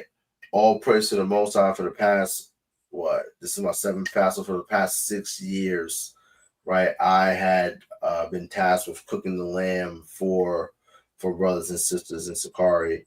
Obviously, things shook out the way they shook out this past year. The Most High God, you know, stopped us and many people from going down to Atlanta for Passover in the light of everything that happened. And the Most High God allowed for us to.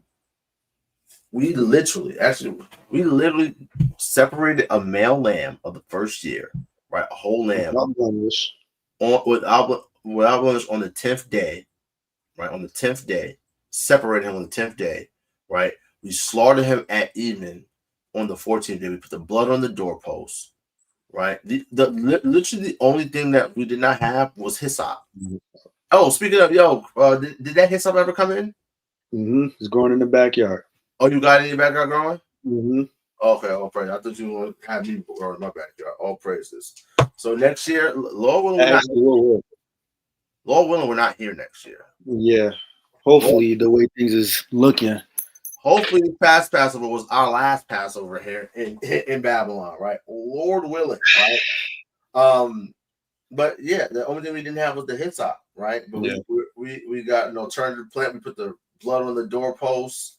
All praise to the Most High. We burnt all the leftovers. Nothing left into the morning, right? Of course, we had the unleavened bread. We had the sisters make fresh unleavened bread instead of just using corn tortillas, which we had done.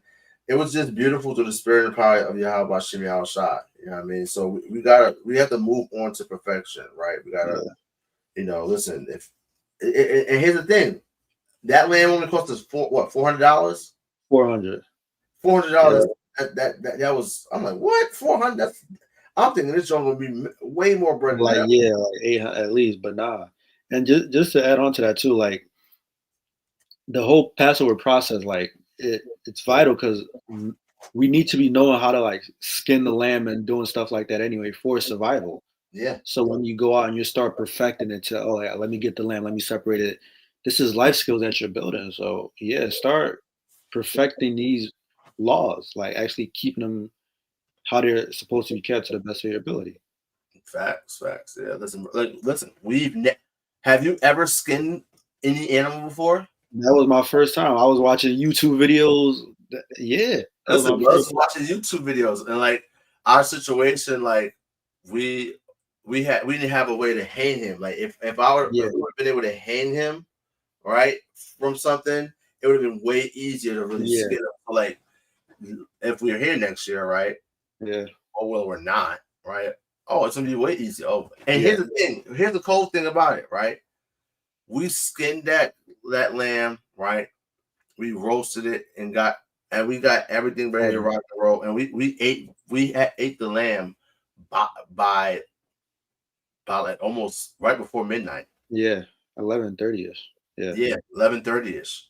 Right, sun went down around like 7:45ish or something like that. Yeah. Right? So we have really it took us like 3 hours. Yeah. A little over 3 hours to fucking skin. To skin, to bleed it out, to skin it, right, and to season it, roast it with fire, and have brothers do the whole, like, it was beautiful to the spirit and power of Yahawashi. There is a video on the House of Bread channel of the recap of it, and it was just like I said, that was a night, man. The highlight of my life, man. Listen, I still got the blood on the doorpost. Yeah, me too. I'm not taking that off for nothing, man. I'm taking it off. Lord. That was a night, man. She said her stomach was turning. Hey, it's part. Listen, sis. It's part of your culture, right? You gotta get more. I mean, in tune with your culture, right? Yeah. But all praise to the Most High, man. All praise to the Most High, right? But with that, family, we want to give all praises, right? All glory and all honor unto the Most High God, whose name is Yahawah. Of course, we do so in the name of His only God, Son, Yahawashi, of the world, and we call Jesus Christ. Until next time, pray your brothers and sisters were edified. Shalawam and Matawathya. Matawathya.